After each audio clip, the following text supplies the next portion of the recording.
Praise the Lord. கர்த்தருக்கு ஸ்தோத்திரம்.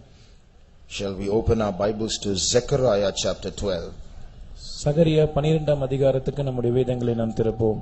and read verses 2 and 3. 2ஆம் 3ஆம் வசனங்களை வாசிப்போம்.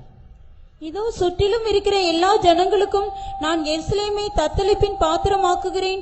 எருசலேமுக்கு விரோதமாய் போடப்படும் முற்றுகையிலே யூதாவும் அப்படியே ஆகும். அந்நாளிலே நான் எருசலேமை சகல ஜனங்களுக்கும் பாரமான கல்லாக்குவேன். அதை கிளப்புகிற யாவரும் சிதைக்கப்படுவார்கள். பூமியில் உள்ள ஜாதிகள் எல்லாம் அதற்கு விரோதமாய் கூடிக்கொள்வார்கள். Behold, I will make Jerusalem a cup of trembling unto all the people round about, when there shall be in the siege both against Judah and against Jerusalem. And in that day will I make Jerusalem a burdensome stone for all people.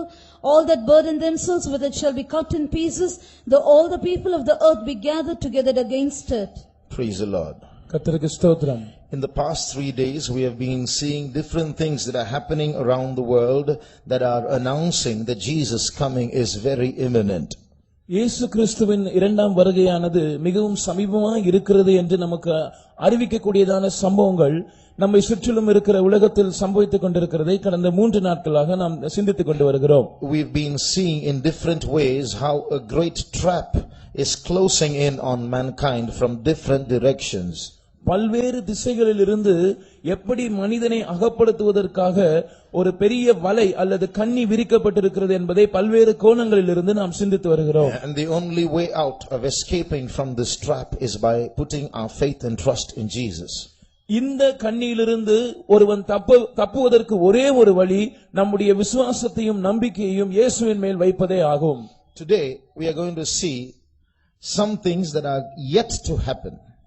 இன்றைக்கு இனி சம்பவிக்க போகிற சில காரியங்களை நாம் பார்க்க போகிறோம். Today our focus is not going to be on Europe or on any other part of the world. Our focus is going to be on Israel or Jerusalem. இன்றைக்கு நம்முடைய கவனம் இந்த உலகத்தின் எந்த பகுதியையோ அல்லது ஐரோப்பா கண்டத்தை பற்றியோ இருக்காது. இன்றைக்கு நம்முடைய தியானத்தின் கருத்தாக இஸ்ரவேல் தேசம் அல்லது எருசலேமை நாம் எடுத்துக்கொள்வோம். By looking at Israel alone and studying the history of Israel alone, we can find out how near we are to the coming of Jesus. இஸ்ரவேல் தேசத்தை மாத்திரம் நாம் பார்ப்போம் என்றால், அவர்களுடைய சரித்திரத்தை மாத்திரம் நாம் ஆராய்வோம் என்றால், அதை மாத்திரம் வைத்துக்கொண்டு இயேசுவின் வருகைக்கு நாம் எவ்வளவு சமீபமாக இருக்கிறோம் என்பதை நாம் கணித்து விடலாம். As we saw on the first day, just like scientists in America have made a clock that tells you how close we are to doomsday, Israel, the literal Israel, works like a clock telling us how close we are to the coming of Jesus Christ. எப்படி அமெரிக்க விஞ்ஞானிகள் இந்த உலகம் அழிவு நாளுக்கு எவ்வளவு சமீபமாய் இருக்கிறது என்பதை கணிப்பதற்காக அழிவு நாள் கடிகாரத்தை உண்டாக்கினார்கள் என்று நாம் முதலாம் நாளில் பார்த்தோமே, அதே போல இஸ்ரவேலில் நடக்கிற சம்பவங்கள் கர்த்தருடைய வருகைக்கு நாம் எவ்வளவு சமீபமாய் இருக்கிறோம் என்பதை நமக்கு எடுத்து காட்டுகிறது. So from studying literal Israel we can find two things. இந்த எழுத்தின்படியான இஸ்ரவேலை குறித்து நாம் படிக்கிறதிலிருந்து 2 காரியங்களை நாம் கற்றுக்கொள்ளலாம். One, we can know how close we are to the coming of Jesus. முதலாவது இயேசுவின் வருகைக்கு நாம் எவ்வளவு சமீபமாக இருக்கிறோம் என்பதை நாம் அறிந்து கொள்ளலாம். Two, what happens to literal Israel will also happen to the spiritual Israel about the same time. ஒரே நேரத்தில் ஆவிக்குரிய இஸ்ரவேலுக்கும் எழுத்தின்படியான இஸ்ரவேலுக்கு என்ன சம்பவிக்கிறதோ அதே காரியங்கள் சம்பவிக்கும். ஏறக்குறைய ஒரே நேரத்தில் இந்த காரியங்கள் சம்பவிக்கும். I will repeat what I said. நான் சொன்னதை நான் மறுபடியும் சொல்லுகிறேன். What happens to the literal Israel, when we observe what happens to the literal Israel, we can make small calculations as to how close we are to the coming of Jesus. நாம் எழுத்தின்படியான இஸ்ரவேலை நாம் ஆராயும் போது அதில் நடக்கிற சம்பவங்களை கவனிக்கும் போது இயேசுவின் இரண்டாம் வருகைக்கு நாம் எவ்வளவு சமீபமாக இருக்கிறோம் என்பதை நாம் கணிக்க முடியும். Secondly, இரண்டாவதாக, what happens to the literal Israel will happen to the spiritual Israel around the same time. எழுத்தின்படியான இஸ்ரவேலுக்கு சம்பவிக்கிறதான காரியங்கள் ஏறக்குறைய அதே நேரத்தில் ஆவிக்குரிய இஸ்ரவேலுக்கும் சம்பவிக்கும். Now when you consider the city of Jerusalem about which we read, நாம் வாசிக்க கேட்டதான இந்த எருசலேம் பட்டணத்தை பற்றி நாம் தியானிக்கும் போது, when we look at the map of Israel behind, எனக்கு பின்னால் இஸ்ரேல் தேசத்தின் வரைபடம் இருக்கிறது, அதை நீங்கள் கவனிக்கும் போது, this is Israel, இதுதான் இஸ்ரவேல் தேசமா இருக்கிறது. and this small city here is Jerusalem. அங்கே ஒரு சின்ன பட்டணமாய் எருசலேம் இருக்கிறது. Even today, Jerusalem is a controversial place. இன்றைக்கும் எருசலேம் பட்டணம் ஒரு சர்ச்சைக்குரிய அல்லது விமர்சனத்துக்குரிய ஒரு இடமாகவே இருக்கிறது. The Israelites say all of Jerusalem is ours. இஸ்ரவேலர்கள் சொல்லுகிறார்கள் முழு எருசலேமும் எங்களுடையது, எங்களுக்கே சொந்தமானது. And they say Jerusalem is our capital city. எருசலேம் எங்களுடைய தலைநகரமாக இருக்கிறது என்பதே அவர்களுடைய கூற்றாய் இருக்கிறது. But the United Nations says no, East Jerusalem belongs to Palestine, your capital is Tel Aviv. ஆனால் ஐக்கிய நாடுகள் சபை என்ன சொல்லுகிறது என்றால், கிழக்கு எருசலேம் அது பாலஸ்தீனா தேசத்துக்கு சொந்தமாக இருக்கிறது, உங்களுடைய தலைநகரம் அது தெல் அவீவ் என்கிற பட்டணமாக இருக்கிறது. So as we read just now in the key verse written more than 2500 years ago, God has prophesied, I will make Jerusalem a burdensome stone and a cup of trembling to all people. நாம் இப்பொழுது வாசிக்க கேட்டதான இந்த வசனத்தின்படி, இந்த வசனம் ஏறக்குறைய 2500 ஆண்டுகளுக்கு முன்பாக தீர்க்கதரிசனமாக சொல்லப்பட்டிருக்கிறது. அதே போல கர்த்தர் எருசலேமை எல்லா சுற்றிலும் இருக்கிற எல்லாருக்கும் ஒரு தத்தளிப்பின் பாத்திரமாகவும் ஒரு பாரமான கல்லாகவும் மாற்றப் போகிறார். Jerusalem may be approximately as big as Coimbatore. எருசலேம் பட்டணம் ஏறக்குறைய கோயம்புத்தூர் பட்டணத்தை போல அந்த அளவுடையதான பட்டணமா இருக்கும். There is no direct prophecy in the Bible about Coimbatore. வேதத்திலே கோயம்புத்தூரை பற்றி எழுத்தின்படியான தீர்க்கதரிசனம் எதுவும் பதிவு செய்யப்படவில்லை. Pakistan or Sri Lanka is not fighting about Coimbatore. Pakistan அல்லது இலங்கை இந்த நாடுகள் கோயம்புத்தூருக்காக சண்டையிடவில்லை. Coimbatore is as big as Jerusalem but is not a bother or a burdensome stone to the world. Coimbatore ஏறக்குறைய எருசலேம் பட்டணத்தை போல பெரிதான ஒரு பட்டணமா இருக்கிறது. ஆனாலும் அது சுற்றிலும் இருக்கிற ஜனங்களுக்கோ இந்த உலகத்துக்கோ அது ஒரு பாரமான கல்லாகவோ அல்லது தத்தளிப்பின் பாத்திரமாகவோ இல்லை. Jerusalem is only about 48 square miles in area. எருசலேமின் சதுர அளவை பார்க்கும்போது அது ஏறக்குறைய 14 சதுர 48 சதுர மைல்களாகவே இருக்கிறது. It's a small city. அது ஒரு மிக சிறிய பட்டணம் தான். And 2500 years ago this prophet Zechariah has said, I am going to make Jerusalem a burdensome stone to all people. Just imagine prophesying, I am going to make Coimbatore is going to become a world problem. It's like that. ஏறக்குறைய 2500 ஆண்டுகளுக்கு முன்பாகவே இந்த சகரியா தீர்க்கதரிசனமாக இப்படி சொல்லி இருக்கிறார், நான் எல்லா ஜனங்களுக்கும் எருசலேமை ஒரு பாரமான கல்லாக்குவேன். நீங்கள் இப்படி கற்பனை செய்து பாருங்கள், கோயம்புத்தூர் ஒரு உலக அளவில் பிரச்சனை உண்டாக்கக்கூடிய ஒரு இடமாக மாறப்போகிறது என்று ஒரு தீர்க்கதரிசனம் வந்தால் எப்படி இருக்கும்? அதுபோலதான் எருசலேமை பற்றி தீர்க்கதரிசனம் சொல்லப்பட்டிருக்கிறது. So a small city is going to be a global problem is the prophecy, and just as it is prophesied, it is happening today. இந்த தீர்க்கதரிசனம் சொல்லுகிறது என்னவென்றால், ஒரு சிறிய பட்டணம் அது முழு உலகத்திலும் பரவக்கூடிய ஒரு பிரச்சனையாக மாறும். இந்த காரியம்தான் இப்பொழுது சம்பவித்துக் கொண்டிருக்கிறது. Why is Jerusalem so important to the world? எருசலேம் பட்டணம் முழு உலகத்துக்கும் ஏன் ஒரு முக்கியத்துவம் வாய்ந்த பட்டணமாய் இருக்க வேண்டும்? There are three reasons why Jerusalem is coveted and wanted by many people in the world. எருசலேம் தேசம் எல்லாராலும் இச்சிக்கப்படத்தக்கதும் விரும்பப்படத்தக்கதுமாய் இருப்பதற்கு 3 காரணங்கள் இருக்கிறது. 1. முதலாவது காரணம், Jerusalem Israel is in the center of 3 continents. Its location is very convenient. எருசலேம் பட்டணம் அல்லது இஸ்ரவேல் தேசம் 3 கண்டங்களுக்கு இடையில் அல்லது அந்த 3 கண்டங்களும் சேருகிற ஒரு இடத்தில் இருக்கிறது. எனவே அது மிகவும் வசதியான ஒரு இடமாய் இருக்கிறது. If you look at this map here, இங்கே இந்த வரைபடத்தை நீங்கள் பார்க்கும்போது, this is Israel. இதுதான் இஸ்ரவேல் தேசம். And this whole portion, although it's not in the map, this is Asia. இதற்கு வலது பக்கத்தில் இருக்கிறதான முழு பகுதியும் அது ஆசியா கண்டமா இருக்கிறது. And this portion below in this map, including Egypt, this is Africa. எகிப்திலிருந்து ஆரம்பித்து அதற்கு கீழே இருக்கிறதான அந்த பகுதி முழுவதும் ஆப்பிரிக்கா கண்டமா இருக்கிறது. And this bit here is Turkey. அதற்கு இடது பக்கத்தில் மேலே இருக்கிறதான பகுதி அது துருக்கி தேசமா இருக்கிறது. So where these three, not Turkey, I'm sorry, Europe, the continent of Europe. அது ஐரோப்பா கண்டமா இருக்கிறது. So where these 3 continents, Europe, Asia and Africa join, that's where Israel is.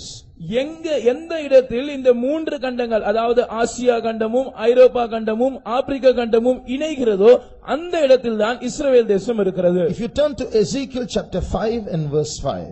எசேக்கியேல் தீர்க்கதரிசன புத்தகம் 5ஆம் அதிகாரத்தின் 5ஆம் வசனத்துக்கு நீங்கள் திரும்பி வரும்போது you will see Ezekiel did not have any satellite or helicopter or any other means to know this, but he has written this very thing in that verse. எசேக்கியேல் தீர்க்கதரிசிக்கு அந்த நாட்களில் எந்த விதமான விண்வெளி ஆயுதங்களோ அல்லது சேட்டலைட்களோ இருக்கவில்லை. வேற எந்த விதத்திலும் அவரை அறியக்கூடிய சாத்தியக்கூறுகள் அந்த நாளில் இருக்கவில்லை. ஆனால் இதை தீர்க்கதரிசனமாக அவர் சொல்லி இருக்கிறதை நாம் காணலாம். தீர்க்கதரிசனமாக he has written as fact. இதை ஒரு உண்மையாக அவர் எழுதி இருக்கிறதை நாம் பார்க்கலாம். கர்த்தராகிய ஆண்டவர் சொல்லுகிறது என்னவென்றால், இதுவே எருசலேம், பிரஜாதிகளின் நடுவிலே நான் அதை வைத்தேன், அதை சுற்றிலும் தேசங்கள் இருக்கிறது. Thus said the Lord God, this is Jerusalem, I have set it in the midst of the nations and countries that are round about her. Look at the accuracy of the scriptures. வேதத்தின் உண்மையான அந்த தன்மையை, நம்பகத்தன்மையை நீங்கள் பாருங்கள். I have set Jerusalem in the midst of the nations. That is how it is in English. ஆங்கிலத்திலே நான் எருசலேமை தேசங்களின் நடுவிலே வைத்தேன் என்று சொல்லப்பட்டிருக்கிறது. It's in the midst of 3 continents. அது 3 கண்டங்களின் மத்தியிலே வைக்கப்பட்டிருக்கிறது. So it is convenient for rulership, for administration and so on. எனவே ஆட்சி செய்கிறதற்கு ஆட்சிக்கு அது மிகவும் உபயோகமான வசதியான ஒரு இடமா இருக்கிறது. When Jesus comes to rule it in the millennium, it will be convenient for him because it's in the midst of the nations. When the Antichrist wants to rule, it will be convenient for him because it is in the midst of the nations. 1000 வருட அரசாட்சியில் இயேசு கிறிஸ்து இந்த பூமியை ஆட்சி செய்ய வரும்போது அவர் எருசலேமிலிருந்து ஆட்சி செய்வார். அது அவருக்கு வசதியா இருக்கும். அதே போல அந்தி கிறிஸ்துவின் ஆட்சியின் போதும் எருசலேமிலிருந்து ஆளுகை செய்வது அவனுக்கு வசதியான ஒரு காரியமா இருக்கும். Because it is in the midst of the nations. ஏனென்றால் அது தேசங்களின் நடுவில் வைக்கப்பட்டிருக்கிறது. The second reason why Jerusalem, such a small city, is so important. எருசலேம் பட்டணம் அது மிக சிறியதா இருந்தும் இவ்வளவு முக்கியத்துவம் வாய்ந்ததா இருப்பதற்கு இரண்டாவது காரணம். Because Jerusalem is a religious city for 3 monotheistic religions in the world. ஒரே கடவுள் உண்டு, கடவுள் ஒருவர்தான் என்ற நம்பிக்கையுடைய 3 முக்கியமான மதங்களுக்கு எருசலேம் தான் அவர்களுடைய மத தொடர்புடையதான தலைநகரமா இருக்கிறது. So Jerusalem is not the capital, but it is an important city for these 3 monotheistic religions. இந்த ஒரே கடவுள் உண்டு என்ற நம்பிக்கையுடைய மதங்களுக்கு எருசலேம் எழுத்தின்படியான தலைநகரம் அல்ல, ஆனால் அது அவர்களுக்கு மிகவும் முக்கியத்துவம் வாய்ந்த ஒரு பட்டணமா இருக்கிறது. One is Judaism, the religion of Israel. முதலாவது இஸ்ரவேலர்களின் மதமான ஜுடாயிசம், யூத மார்க்கம். For these Jews, Jerusalem is the place where their temple is, and therefore Jerusalem is important. யூதர்களுக்கு எருசலேம் முக்கியமான ஒரு பட்டணமா இருக்கிறது. ஏனென்றால் அங்கேதான் அவர்களுடைய தேவாலயம் இருக்கிறது. Now it does not exist, but their temple site is there. Therefore Jerusalem is important to them. இப்பொழுது அந்த தேவாலயம் அங்கே இல்லை, ஆனால் அந்த தேவாலயம் இருந்ததான அந்த இடம் அங்கே இருக்கிறபடியால் எருசலேம் அவர்களுக்கு முக்கியத்துவம் வாய்ந்ததா இருக்கிறது. 2, it is important for Christians because that is where Jesus died. இரண்டாவது, இயேசு எருசலேமில் மரித்தபடினாலே கிறிஸ்தவர்களுக்கும் எருசலேம் முக்கியத்துவம் வாய்ந்த ஒரு பட்டணமா இருக்கிறது. Thirdly, it is important for Muslims because that is where the Muslims claim that Muhammad ascended to heaven. மூன்றாவதாக இஸ்லாமியர்களுக்கும் அது முக்கியத்துவம் வாய்ந்த பட்டணமா இருக்கிறது. ஏனென்றால் அவர்களுடைய நம்பிக்கை என்னவென்றால் அங்கிருந்துதான் அவர்களுடைய நபி ஆகிய அந்த முகமது நபி அவர் வானத்துக்கு எடுத்துக் கொள்ளப்பட்டார். So because of these reasons, for these 3 monotheistic religions, namely Judaism, Christianity and Islam, the Jerusalem is important for the vast majority of people of this world. இந்த காரணங்களுக்காக கடவுள் ஒருவர் என்ற நம்பிக்கையுடையதான 3 மதங்கள் அல்லது கிறிஸ்தவ மதம், யூத மார்க்கம், இஸ்லாமிய மதம், இந்த 3 மதங்களுக்குமே எருசலேம் முக்கியத்துவம் வாய்ந்த ஒரு பட்டணமா இருக்கிறது. இந்த 3 மதங்களை சார்ந்தவர்கள் தான் இந்த உலகத்தின் பெரும்பகுதியான ஜனத்தொகையா இருக்கிறார்கள். The third reason why Jerusalem is going to be a burdensome stone or a couple of trembling or an important place in focus in the last days, கடைசி நாட்களில் எருசலேம் ஒரு தத்தளிப்பின் பாத்திரமாகவும் ஒரு பாரமான கல்லாகவும் அல்லது உலக சரித்திரத்தில் ஒரு முக்கியத்துவம் வாய்ந்த பட்டணமாகவும் இருக்க போவதின் 3வது காரணம், Satan wants that place. சாத்தானுக்கும் அந்த இடம் அவசியப்படுகிறது. What is the reason? காரணம் என்ன? Yesterday we saw about Satan's seat. நேற்றைக்கு நாம் சாத்தானுடைய சிங்காசனத்தை பற்றி பார்த்தோம். This Satan's seat, this particular altar that the Bible calls Satan's seat, is now in Germany. இப்பொழுது சாத்தானுடைய சிங்காசனம் என்று வேதத்தால் அழைக்கப்படுகிறதான இந்த பலிபீடம் ஜெர்மனி தேசத்தில் இருக்கிறது என்று நான் சொன்னேன். So what's going to happen when Satan comes to earth and rules by animating the Antichrist? அந்தி கிறிஸ்துவை பீடித்துக் கொண்டு அவன் மூலமாக இந்த உலகத்தை சாத்தான் ஆளுகை செய்ய போகிறதான அந்த காலகட்டத்தில் he has his seat. அவனுக்கு ஒரு ஆசனம் அல்லது சிங்காசனம் இருக்கிறது. But he knows that God also has his seat in this world. ஆனாலும் அவனுக்கு நன்றாக தெரியும் தேவனுக்கும் இந்த உலகத்தில் ஒரு சிங்காசனம் இருக்கிறது. In the Old Testament, when there was a place called the Ark of the Covenant, the innermost place in God's temple. நாம் பழைய ஏற்பாட்டு காலத்தில் பார்க்கும்போது கர்த்தருடைய ஆலயத்தின் மிகவும் உள்பகுதியில் அங்கே ஒரு உடன்படிக்கை பெட்டி இருந்தது. And on that Ark of the Covenant was a slab called the mercy seat.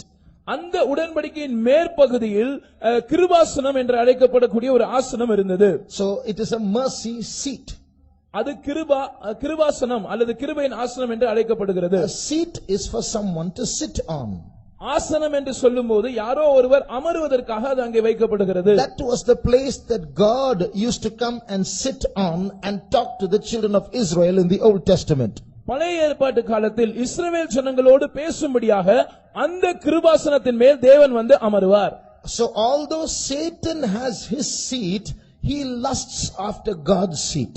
சாத்தானுக்கு அவனுக்கென்று ஒரு ஆசனம் அல்லது சிங்காசனம் இருந்தாலும் அவன் தேவனுடைய ஆசனத்தை இச்சிக்க கூடியவனாய் இருக்கிறான். From the time he fell, he has wanted to take the place of God, and he has coveted that seat of God, and for a short duration he will occupy that seat during the tribulation period. அவன் என்றைக்கு விழுந்தானோ அன்றையிலிருந்தே அவன் தேவனுடைய ஆசனத்தின் மேல் இச்சையுடையவனாகவே இருந்திருக்கிறான்.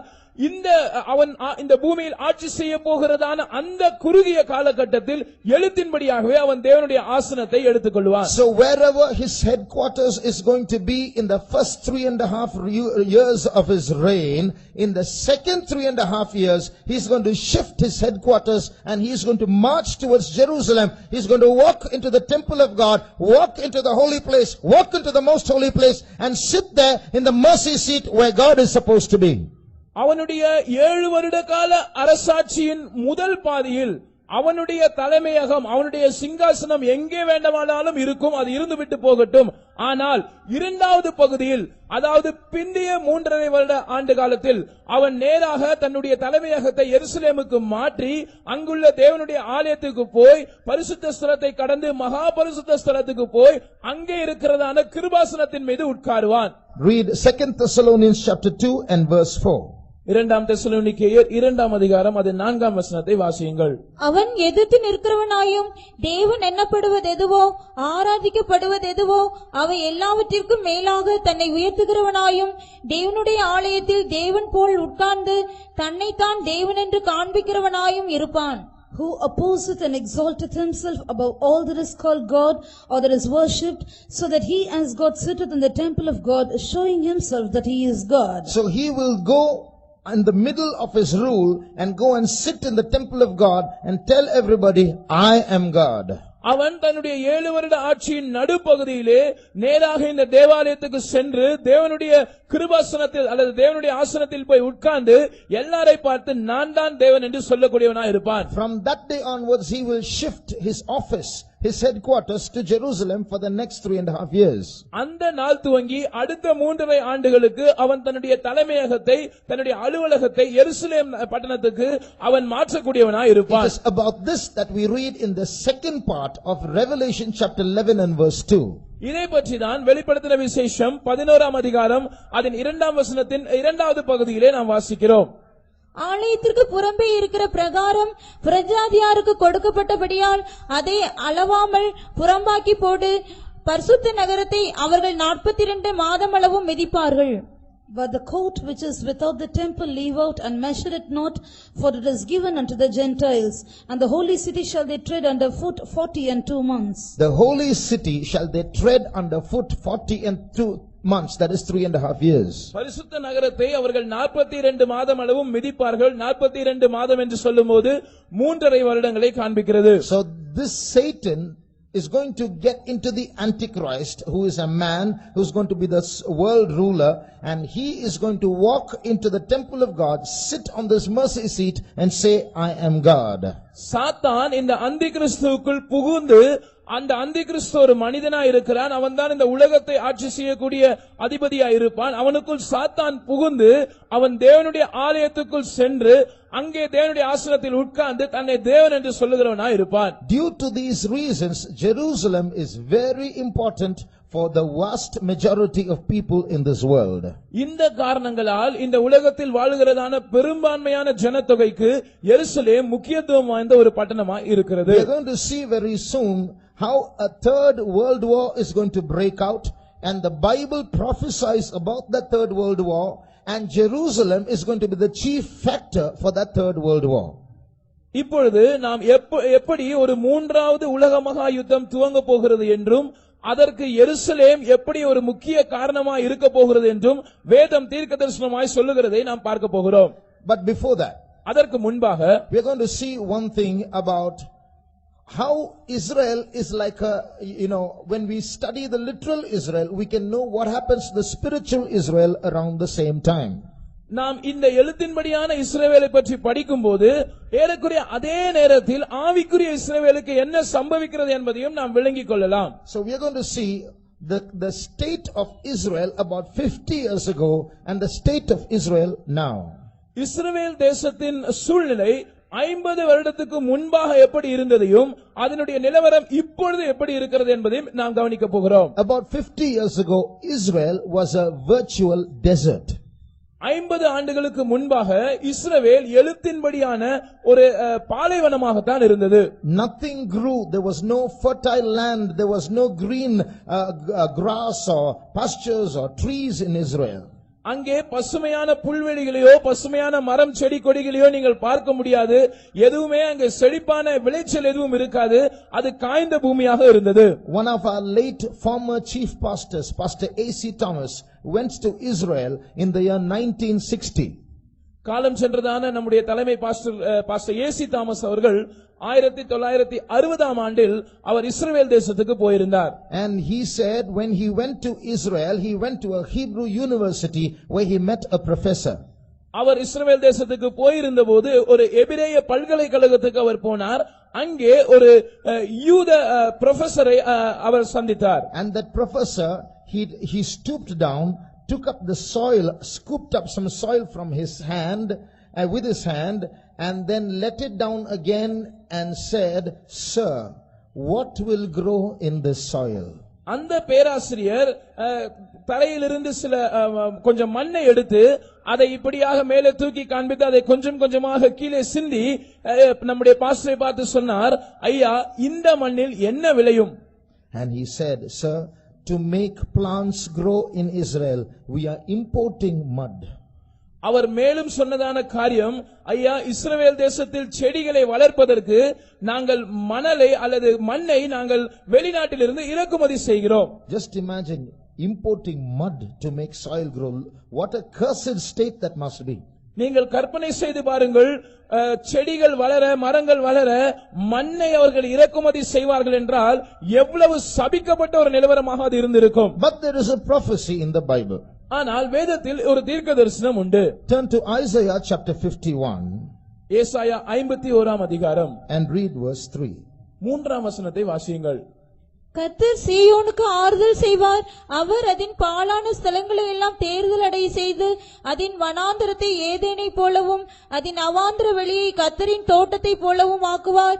சந்தோஷமும் மகிழ்ச்சியும் துதியும் கீத சத்தமும் அதில் உண்டாயிருக்கும். For the Lord shall comfort Zion, he will comfort all her waste places, and he will make her wilderness like Eden, and her desert like the garden of the Lord. Joy and gladness shall be found therein, thanksgiving and the voice of melody. The Bible says, yes, Israel may be like a desert, it may be like the wilderness, but God says, I am going to make it like the garden of Eden. வேதம் சொல்லுகிறது இஸ்ரவேல் ஒரு வனாந்திரத்தை போல ஒரு பாலைவனத்தை போல இருக்கலாம். ஆனால் கர்த்தர் சொல்லுகிறார், நான் இந்த இஸ்ரவேலை அதனுடைய வனாந்திரத்தை ஏதேனை போல மாற்றுவேன். A few years later, the same Pastor A.C. Thomas went back to Israel. சில ஆண்டுகள் கழித்து அதே பாஸ்டர் ஏசி தாமஸ் அவர்கள் இஸ்ரவேல் தேசத்துக்கு மறுபடியும் போயிருந்தார். And this time he saw a different sight. இந்த இரண்டாம் முறை அவர் போயிருந்த போது அவர் கண்டதான காட்சி முற்றிலும் வித்தியாசமானதா இருந்தது. Israel was no more a desert. இஸ்ரவேல் தேசம் இனியும் அது வனாந்திரமாக இல்லை. He saw fruits on the roadside. அவர் சாலை ஓரங்களில் பழங்களை கனிகளை பார்த்தார். It grew so wildly everywhere, there was no owner, you could just pluck them and eat them.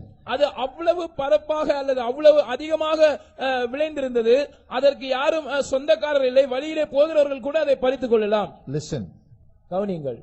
that desert Israel today is called the fruit basket of Europe, and Israel is the 4th largest exporter of fruits in the world. இன்றைக்கு இதே இஸ்ரவேல் தேசம் ஐரோப்பா கண்டத்தின் பழக்கூடை என்று அழைக்கப்படுகிறது. முழு உலகத்திலும் பழங்களை ஏற்றுமதி செய்கிற நாடுகளில் இஸ்ரவேல் தேசம் 4வது பெரிய நாடா இருக்கிறது. In a short span, look at the great transformation that has happened. Look at how the word of God has been fulfilled. குறுகிய ஒரு காலகட்டத்தில் எவ்வளவு ஒரு மாற்றம் நடைபெற்றிருக்கிறது என்பதை கவனித்து பாருங்கள். வேதம் சொல்லுகிறது கர்த்தருடைய வார்த்தை எப்படி துல்லியமாக நிறைவேறி இருக்கிறது என்பதையும் சிந்தித்து பாருங்கள். In America, அமெரிக்கா தேசத்தில் a cow will give an average of 2,500 liters of milk in 1 year. ஒரு ஆண்டில் ஒரு மாடானது அது ஏறக்குறைய 2500 லிட்டர் பால் கறக்கக்கூடியதா இருக்கும். In America.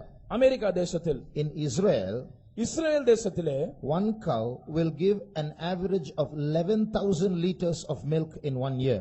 சராசரியாக ஒரு மாடு ஒரு வருஷத்தில் 11,000 லிட்டர் பால் கொடுக்கக்கூடியதா இருக்கிறது. Land flowing with milk and honey, isn't it? பாலும் தேனும் ஓடுகிற தேசம் அல்லவா? See how that desert has become a prosperous land, and see how the scriptures are being fulfilled. எப்படி அந்த பாலைவனமானது வனாந்திரமானது ஒரு செழிப்பான தேசமாக மாறி இருக்கிறது என்பதை கவனித்து பாருங்கள். வேத வசனம் எப்படி நிறைவேறுகிறது என்பதையும் கவனித்து பாருங்கள். But the more important point to note is what I told you. What happens to literal Israel will happen to the spiritual Israel or the church of God around the same time. ஆனால் நாம் கவனிக்க வேண்டிய முக்கியமான காரியம் என்னவென்றால், நான் உங்களுக்கு சொன்னது போல எழுத்தின்படியான இஸ்ரவேலுக்கு சம்பவிக்கிறது ஏறக்குறைய அதே நேரத்தில் ஆவிக்குரிய இஸ்ரவேலருக்கு அல்லது தேவனுடைய சபைக்கு சம்பவிக்கும். So what is happening in the literal Israel is also going to happen in the church of God. எனவே எழுத்தின்படியான இஸ்ரவேலில் சம்பவிக்கிற காரியங்கள் தேவனுடைய சபையிலும் சம்பவிக்க போகிறது. In a spiritual sense, today the church is also like a desert. ஆவிக்குரிய அர்த்தத்தில் பார்ப்போம் என்றால் இன்றைக்கு சபையும் ஒரு பாலைவனத்தை போலதான் இருக்கிறது. We are surviving, but we are not prosperous. நாம் பிழைத்திருக்கிறோம், ஆனால் நாம் செழித்தோங்கவில்லை. We are all looking forward to a revival. நாம் எல்லாரும் ஒரு எழுப்புதலுக்காக எதிர்நோக்கி காத்திருக்கிறோம். So just like the desert Israel transformed into a garden like the Garden of Eden, there is going to be a spiritual revival in the church of God. எப்படி இந்த இஸ்ரவேல் தேசம் வனாந்திரமாய் இருந்தது, அது ஒரு தேவனுடைய தோட்டத்தை போல ஏதேன் தோட்டத்தை போல மாறினதோ, அதே போல கர்த்தருடைய சபையிலும் ஒரு எழுப்புதல் உண்டாக போகிறது. In the Bible we read of certain insects or germs or grasshoppers that that came upon Israel and turned it into a desert. வேதத்திலே இஸ்ரவேல் தேசத்தின் மேல் வந்து அதை வனாந்தரமாய் மாற்றினதான சில புழுக்கள் அல்லது பூச்சிகள் அல்லது வெட்டுக்கிளிகளை பற்றி நாம் படிக்கிறோம். Turn to Joel chapter 1. யோவேல் 1ஆம் அதிகாரத்துக்கு திரும்பி வாருங்கள். In verse 4 we read about those insects. அந்த பூச்சிகளை பற்றி நாம் யோவேல் 1ஆம் அதிகாரம் அது 4ஆம் வசனத்தில் வாசிக்கிறோம். How one after the other they came in swarms and consumed all that was green in Israel. எப்படி ஒன்றின் பின் ஒன்றாக கூட்டம் கூட்டமாக வந்து இஸ்ரவேல் தேசத்தின் மேல் அவைகள் வந்து அந்த நிலத்தை கெடுத்து போட்டது என்று நாம் அங்கே படிக்கிறோம். பச்சை புழு விட்டதை வெட்டுக்கிளி தின்றது, வெட்டுக்கிளி விட்டதை பச்சை கிளி தின்றது, பச்சை கிளி விட்டதை முசுக்கட்டை பூச்சி தின்றது. That which the palmer worm hath left hath the locust eaten, and that which the locust hath left hath the canker worm eaten, and that which the canker worm hath left hath the caterpillar eaten. So these insects or grasshoppers are coming in swarms and consuming all that is green in Israel, இந்த பூச்சிகள் அல்லது புழுக்கள் அல்லது வெட்டுக்கிளிகள் இஸ்ரவேல் தேசத்தின் மேல் வந்து அதன் பசுமையான எல்லாவற்றையும் அவைகள் பட்சித்து போடுகிறது. and the result of that consumption is mentioned in chapter 2 and verse 3. இப்படி இந்த பட்சிப்பின் விளைவு 2ஆம் அதிகாரம் 3ஆம் வசனத்தில் நமக்கு சுட்டிக்காட்டப்படுகிறது. அவைகளுக்கு முன்னாக அக்கினி பட்சிக்கும், அவைகளுக்கு பின்னாக ஜுவாலை எரிக்கும், அவைகளுக்கு முன்னாக தேசம் ஏதேன் தோட்டத்தை போலவும், அவைகளுக்கு பின்னாக பாழான வனாந்தரத்தை போலவும் இருக்கும், அவைகளுக்கு ஒன்றும் தப்பி போவதில்லை. A fire devoureth before them, and behind them a flame burneth. The land is as the garden of Eden before them, and behind them a desolate wilderness, and nothing shall escape them. See what's written, before them is like the garden of Eden. Everything is green, and as they keep eating and go forwards, what is left behind them is a wilderness. அவைகளுக்கு முன்பாக தேசம் Eden தோட்டத்தை போல இருக்கும். அவைகள் இந்த பசுமையை எல்லாம் பட்சித்துக் கொண்டு முன்னேறி செல்ல செல்ல அவர்களுக்கு பின்னாக இருக்கிறது வனாந்தரத்தை போல இருக்கும். In the same way, so many evil powers have worked against the church of God and have tried to make the church of God into a desert.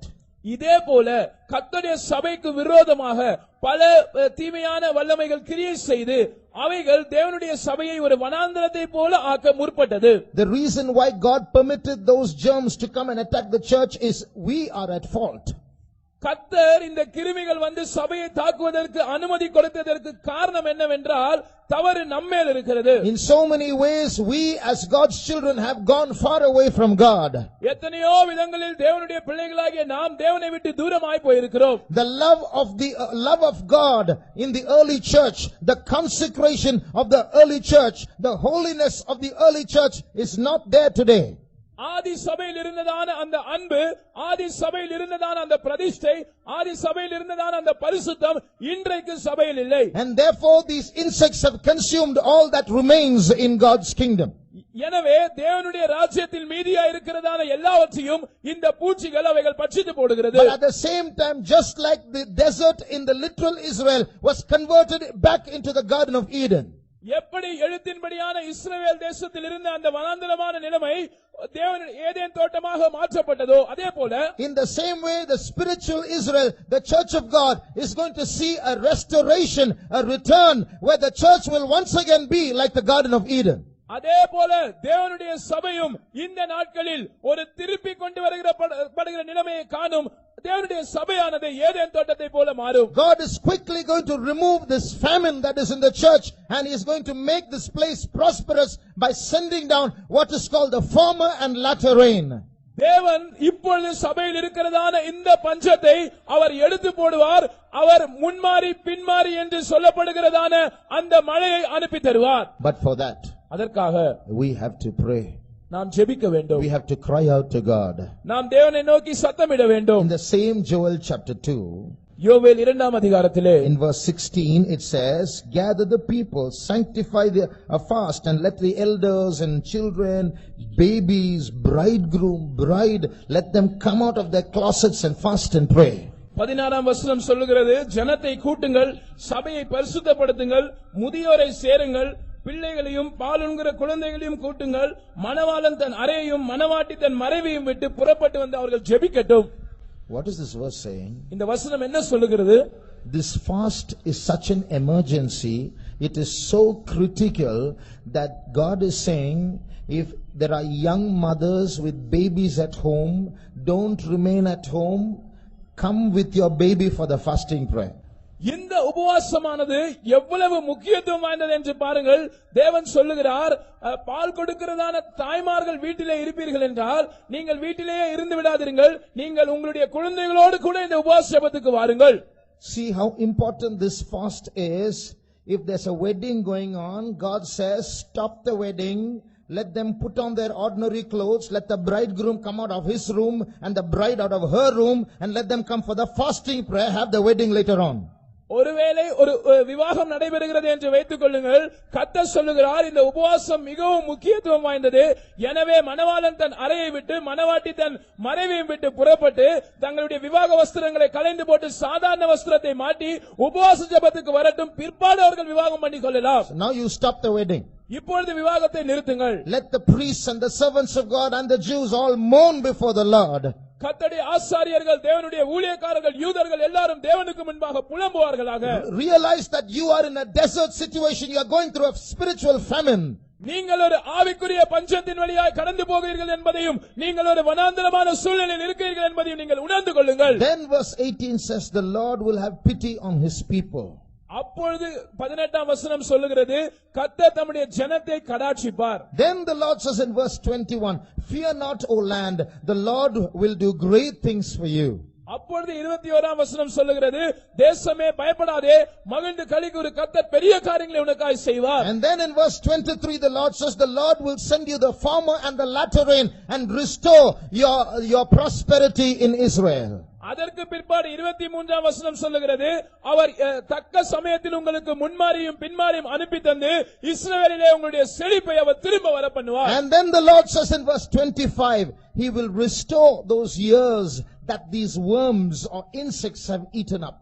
அப்பொழுது 25ஆம் வசனத்திலே கர்த்தர் சொல்லுகிறார், இந்த புழுக்களும் பூச்சிகளும் வெட்டுக்கிளிகளும் பட்சித்து போட்டதான அந்த வருஷங்களின் பலனை நான் திரும்ப கொடுப்பேன். And then you shall eat in plenty and you shall be like the Garden of Eden once again. அப்பொழுது நீங்கள் சம்பூர்ணமாய் சாப்பிட்டு மறுபடியுமாக ஏதேன் தோட்டத்தை போல இருப்பீர்கள். So God has promised the church a restoration in the last days. One of the signs of the last days, we have been seeing so many signs in the world, how the Antichrist is getting ready. But today we are seeing how God is going to show a sign in the church by pouring out a mighty rain, a spiritual rain of the Holy Spirit. நாம் உலகத்திலே நடைபெறுகிறதான அடையாளங்களை பற்றி கவனித்துக் கொண்டு வந்தோம். எப்படி அந்தி கிறிஸ்து ஆயத்தமாகிக் கொண்டிருக்கிறான் என்பதை பார்த்துக் கொண்டு வந்தோம். ஆனால் இன்றைக்கு நாம் சபையை பற்றி பார்க்கிறோம். கர்த்தர் சபையிலே ஒரு அடையாளத்தை கொடுக்கிறார். கர்த்தர் சபையை திரும்பி வர பண்ணுவதாக வாக்கு பண்ணுகிறார். கர்த்தர் ஒரு பின்மாரி மழையை, பரிசுத்தாவின் மழை அனுப்புவதாக வாக்குத்தத்தம் பண்ணுகிறார். When historical events take place, சரித்திர ரீதியான நிகழ்வுகள் நடக்கும்போது, especially Bible prophecies, குறிப்பாக வேதத்தில் தீர்க்கதரிசனமாய் சொல்லப்பட்டவைகள் நடக்கும்போது, it repeats itself periodically in cycles. அது ஒரு சக்கரத்தை போல ஒரு காலத்தில் இருந்து மறு காலத்தில் அது திரும்பவும் நடைபெறும். So if you turn to Ecclesiastes chapter 1 and verse 9, புலம்பல் பிரசங்கி 1ஆம் அதிகாரம் 9ஆம் வசனத்தை நீங்கள் வாசிக்கும்போது, the thing that has been, it is that which shall be, and that which is done is that which shall be done, and there is no new thing under the sun. முன் இருந்ததே இனிமேலும் இருக்கும், முன் செய்யப்பட்டதே பின்னும் செய்யப்படும், சூரியனுக்கு கீழே நூதனமானது ஒன்றுமில்லை. So from this verse and from history itself, we can see how history tends to repeat itself in periods. சரித்திரத்தை நாம் பார்க்கும் போதும் இந்த வசனத்தின் அடிப்படையிலும் எப்படி சரித்திரம் குறிப்பிட்ட காலகட்டத்துக்கு பிற்பாடு அது மறுபடியுமாய் நிகழ்கிறது என்பதை நாம் அறியலாம். See, we just saw how God is going to restore the luscious experience or the green experience that Israel once lost. இஸ்ரவேல் இழந்து போனதான அந்த பசுமையான செழிப்பான அனுபவத்தை தேவன் எப்படி அதற்கு திருப்பி தரப்போகிறார் என்பதை நாம் இப்பொழுது பார்த்தோம். We just read that in Joel chapter 2. நாம் யோவேல் 2ஆம் அதிகாரத்தில் அதை நாம் வாசிக்க கேட்டோம். But in the same Joel chapter 2, God is prophesying how the same thing is going to happen to the spiritual Israel also, the church of God. ஆனால் அதே யோவேல் 2ஆம் அதிகாரத்திலே இதே காரியம் கர்த்தருடைய சபைக்கு அல்லது ஆவிக்குரிய இஸ்ரவேலுக்கு சம்பவிக்க போகிறதையும் தேவன் தீர்க்கதரிசனமாக சொல்லுகிறார். Read verse 28 of Joel chapter 2. யோவேல் 2ஆம் அதிகாரம் அதன் 28ஆம் வசனத்தை வாசியுங்கள். அதற்கு பின்பு நான் மாம்சமான யாவர் மேலும் என் ஆவியை ஊற்றுவேன். அப்பொழுது உங்கள் குமாரரும் உங்கள் குமாரத்திகளும் தீர்க்கதரிசனம் சொல்லுவார்கள். உங்கள் மூப்பர் சொப்பனங்களையும் உங்கள் வாலிபர் தரிசனங்களையும் காண்பார்கள். See how beautifully, just like I told you, what happens to the literal Israel will happen to the spiritual Israel about the same time. See how things that have been happening to the literal Israel, now suddenly there is a prophecy about the spiritual Israel. In the last days, I will pour out my spirit upon all flesh.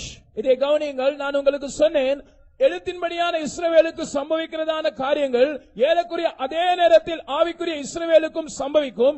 இங்கே எழுத்தின்படியான இஸ்ரவேலை திரும்பி வர பண்ணுவதாக தேவன் வாக்குத்தத்தம் பண்ணுகிறார். அதே நேரத்தில் திடீரென்று ஒரு தீர்க்க தரிசனம் சொல்லப்படுகிறது, நான் ஆவிக்குரிய இஸ்ரவேலின் செழிப்பையும் திரும்பி வர பண்ணுவேன். I will pour out my spirit upon all flesh. நான் மாம்சமான யாவர் மேலும் என் ஆவியை ஊற்றுவேன். Now this prophecy has a threefold fulfillment. I told you, history or prophecies repeat themselves in cycles. நான் உங்களுக்கு சொன்னேன், சரித்திரம் அல்லது தீர்க்க தரிசனங்கள் தங்களை தாங்களே திரும்பவுமாக நிறைவேறுதல் உடையவைகளாய் இருக்கின்றன. இந்த தீர்க்க தரிசனமும் 3 கட்டங்களில் நிறைவேறும். This prophecy was first fulfilled on the day of Pentecost. இந்த தீர்க்க தரிசனம் முதலாவதாக பெந்தேகோஸ்தே நாளில் நிறைவேறினது. We see St. Peter quoting this very verse in Acts chapter 2 and verse 17. பரிசுத்த பேதுரு அப்போஸ்தல நடவடிக்கைகள் 2ஆம் அதிகாரம் 17ஆம் வசனத்தில் இதே தீர்க்க தரிசனத்தை சுட்டிக்காட்டுவதாக நாம் வாசிக்கலாம். So that's the first fulfillment. அதுதான் இந்த தீர்க்க தரிசனத்தின் முதலாவது நிறைவேறுதல். Once again, in the early part of the 20th century, there was a Pentecostal revival, and that's how many Pentecostal churches flourished. That was the second fulfillment. திரும்பவுமாக 20ஆம் நூற்றாண்டின் துவக்கத்தில் பெந்தேகோஸ்தே சபைகள் அல்லது ஒரு பெந்தேகோஸ்தே எழுப்புதல் உண்டானது. அதன் மூலமாக பெந்தேகோஸ்தே சபைகள் வளர ஆரம்பித்தன. That is the second fulfillment. அதுதான் இந்த தீர்க்க தரிசனத்தின் இரண்டாம் நிறைவேறுதல். But there's going to be a third fulfillment in these last days.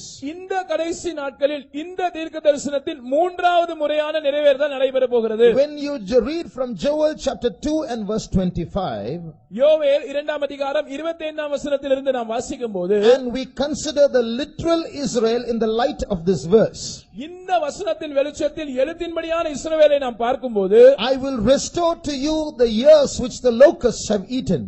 வெட்டுக்கிளிகள் பட்சித்து போட்டதான வருஷங்களின் பலனை நான் உங்களுக்கு திரும்ப கொடுப்பேன். This restoration began in the literal Israel in the year 1948 when they got back their freedom, their independence. 1948ஆம் வருஷத்தில் இஸ்ரவேல் ஜனங்கள் தங்களுடைய சுதந்திரத்தை பெற்றுக்கொண்ட அந்த நாளிலிருந்து இந்த திருப்பி கொடுக்கிறதான அனுபவம் இஸ்ரவேலிலே நடைபெற ஆரம்பித்தது. So that year their restoration began in Israel. இஸ்ரவேல் தேசத்திலே திரும்ப பண்ணுகிற அனுபவம் அந்த நாளில் துவங்கினது. Now you read verse 28. இப்பொழுது 28ஆம் வசனத்தை வாசியுங்கள். அதற்கு பின்பு afterwards அதற்கு பின்பு I will pour out my spirit upon all flesh. நான் மாம்சமான யாவர் மேலும் என் ஆவியை ஊற்றுவேன். After what? எதற்கு பின்பு? After the restoration of Israel. இஸ்ரவேலுக்கு திரும்பி கொடுத்ததற்கு பின்பு. After 1948. 1948ஆம் வருடத்துக்கு பின்பு I am going to pour out my spirit upon all flesh. நான் மாம்சமான யாவர் மேலும் என் ஆவியை ஊற்ற போகிறேன். That means in these last days there's going to be one more final outpouring of the Holy Spirit upon the church of God. அதாவது இந்த கடைசி நாட்களில் கடைசி முறையாக ஒரு முறை கூட கர்த்தருடைய ஆவியானவரின் பொழிந்தருளப்படுதல் கர்த்தருடைய சபையின் மேல் நடைபெறும். Just like there is a spiritual restoration, literal restoration, the literal Israel, there's going to be a spiritual restoration in the church of God. எப்படி எழுத்தின்படியான இஸ்ரவேலரை தேவன் திரும்பி வர பண்ணினாரோ அதே போல கர்த்தருடைய சபை அல்லது ஆவிக்குரிய இஸ்ரவேலருக்கும் ஒரு திரும்பி வருதல் உண்டாயிருக்கும். Today we have all received the Holy Spirit. Many of us have received the Holy Spirit. இன்றைக்கு நாம் எல்லாரும் நம்மில் அநேகர் பரிசுத்தாவின் அபிஷேகத்தை பெற்றிருக்கிறோம். But we are all thirsting for another mighty anointing. ஆனால் ஒரு வல்லமையான அபிஷேகத்துக்கு நாம் எல்லாரும் தாகமாக இருக்கிறோம். I am not satisfied with my anointing. எனக்கு என்னுடைய அபிஷேகத்தில் திருப்தி இல்லை. I want a mighty revival coming down upon the church of God. நான் தேவனுடைய சபையின் மேல் ஒரு வல்லமையான எழுப்புதல் வருவதை வாஞ்சிக்கிறேன். All those who say yes, I am also looking forward for such a revival, put up your hands. ஆம், நானும் கூட இப்படிப்பட்ட ஒரு எழுப்புதலுக்காக காத்துக் கொண்டிருக்கிறேன் என்று சொல்லுகிறவர்கள் உங்கள் கைகளை உயர்த்துங்கள். Fear not, O land, be glad and rejoice. The Lord is going to do great things, O church of God. தேசமே பயப்படாதே, மகிழ்ந்து களிகூரு, கர்த்தர் பெரிய காரியங்களை செய்வார். He is going to pour out His Spirit once again upon all flesh. அவர் மறுபடியுமாக மாம்சமான யாவர் மேலும் தன் ஆவியை ஊற்றப் போகிறார். Hallelujah. So there's going to be a mighty revival in the last days. When that happens, remember Jesus is coming very soon. கடைசி நாட்களில் ஒரு வல்லமையான எழுப்புதல் உண்டாக போகிறது. அது நடைபெறும் போது நீங்கள் நினைத்துக் கொள்ளுங்கள், இயேசு வெகு சீக்கிரம் வருகிறார். Today other lords beside our Lord seem to be having dominion over us. இன்றைக்கு நம்முடைய ஆண்டவரை அல்லாமல் அந்நிய தேவன்மார் நம்மை ஆள்வது போல் இருக்கிறது. But the Lord is going to give us deliverance. ஆனால் தேவன் நமக்கு விடுதலை தர போகிறார். That's why the Lord is calling us the prisoners of hope. அதனால் தான் தேவன் நம்மை நம்பிக்கையுடைய சிறைகள் என்று அழைக்கிறார். We are prisoners, but we are prisoners of hope. நாம் சிறையிருப்பில் இருக்கிறோம், ஆனால் நாம் நம்பிக்கையுடைய சிறைகளாய் Our இருக்கிறோம். day is coming quickly when the Lord is going to break our shackles and bring us out of our prisons. கர்த்தர் நம்முடைய சங்கிலிகளை அறுத்து நம்மை நம்முடைய சிறைகளில் இருந்து வெளியே கொண்டு வருகிற ஒரு நாள் அது தீவிரமாய் வருகிறது. And in that day the Lord will restore double unto us, the word of God says. அன்றைக்கு கர்த்தருடைய வசனம் சொல்லுகிறது, தேவன் நமக்கு இரட்டத்தனையாய் திரும்ப கொடுப்பார். Hallelujah. So that anointing is going to come upon the church of God. அப்படிப்பட்ட ஒரு அபிஷேகம் தேவ சபையின் மேல் வரப்போகிறது. And then the church of God is going to become the fruit basket of the whole world. அதற்கு பிற்பாடு இந்த முழு உலகத்திற்கும் பல கூடையாக தேவனுடைய சபை மாறப் போகிறது. We are very soon going to become the joy of the whole earth. நாம் சீக்கிரத்திலே சர்வ பூமிக்கும் மகிழ்ச்சியாய் மாறப் போகிறோம். And in that final anointing, the church of God is going to be perfected. அந்த கடைசி அபிஷேகத்தின் மூலமாக கர்த்தருடைய சபையானது பூரணப்படுத்தப்பட போகிறது. And in the peak of that anointing, the trumpet will sound and many children of God will disappear from this world. அந்த அபிஷேகத்தின் உச்சகட்டத்திலே எக்காலம் தொனிக்கும், தேவனுடைய பிள்ளைகளில் அநேகர் இந்த பூமியிலிருந்து காணப்படாமல் போவார்கள். Hallelujah!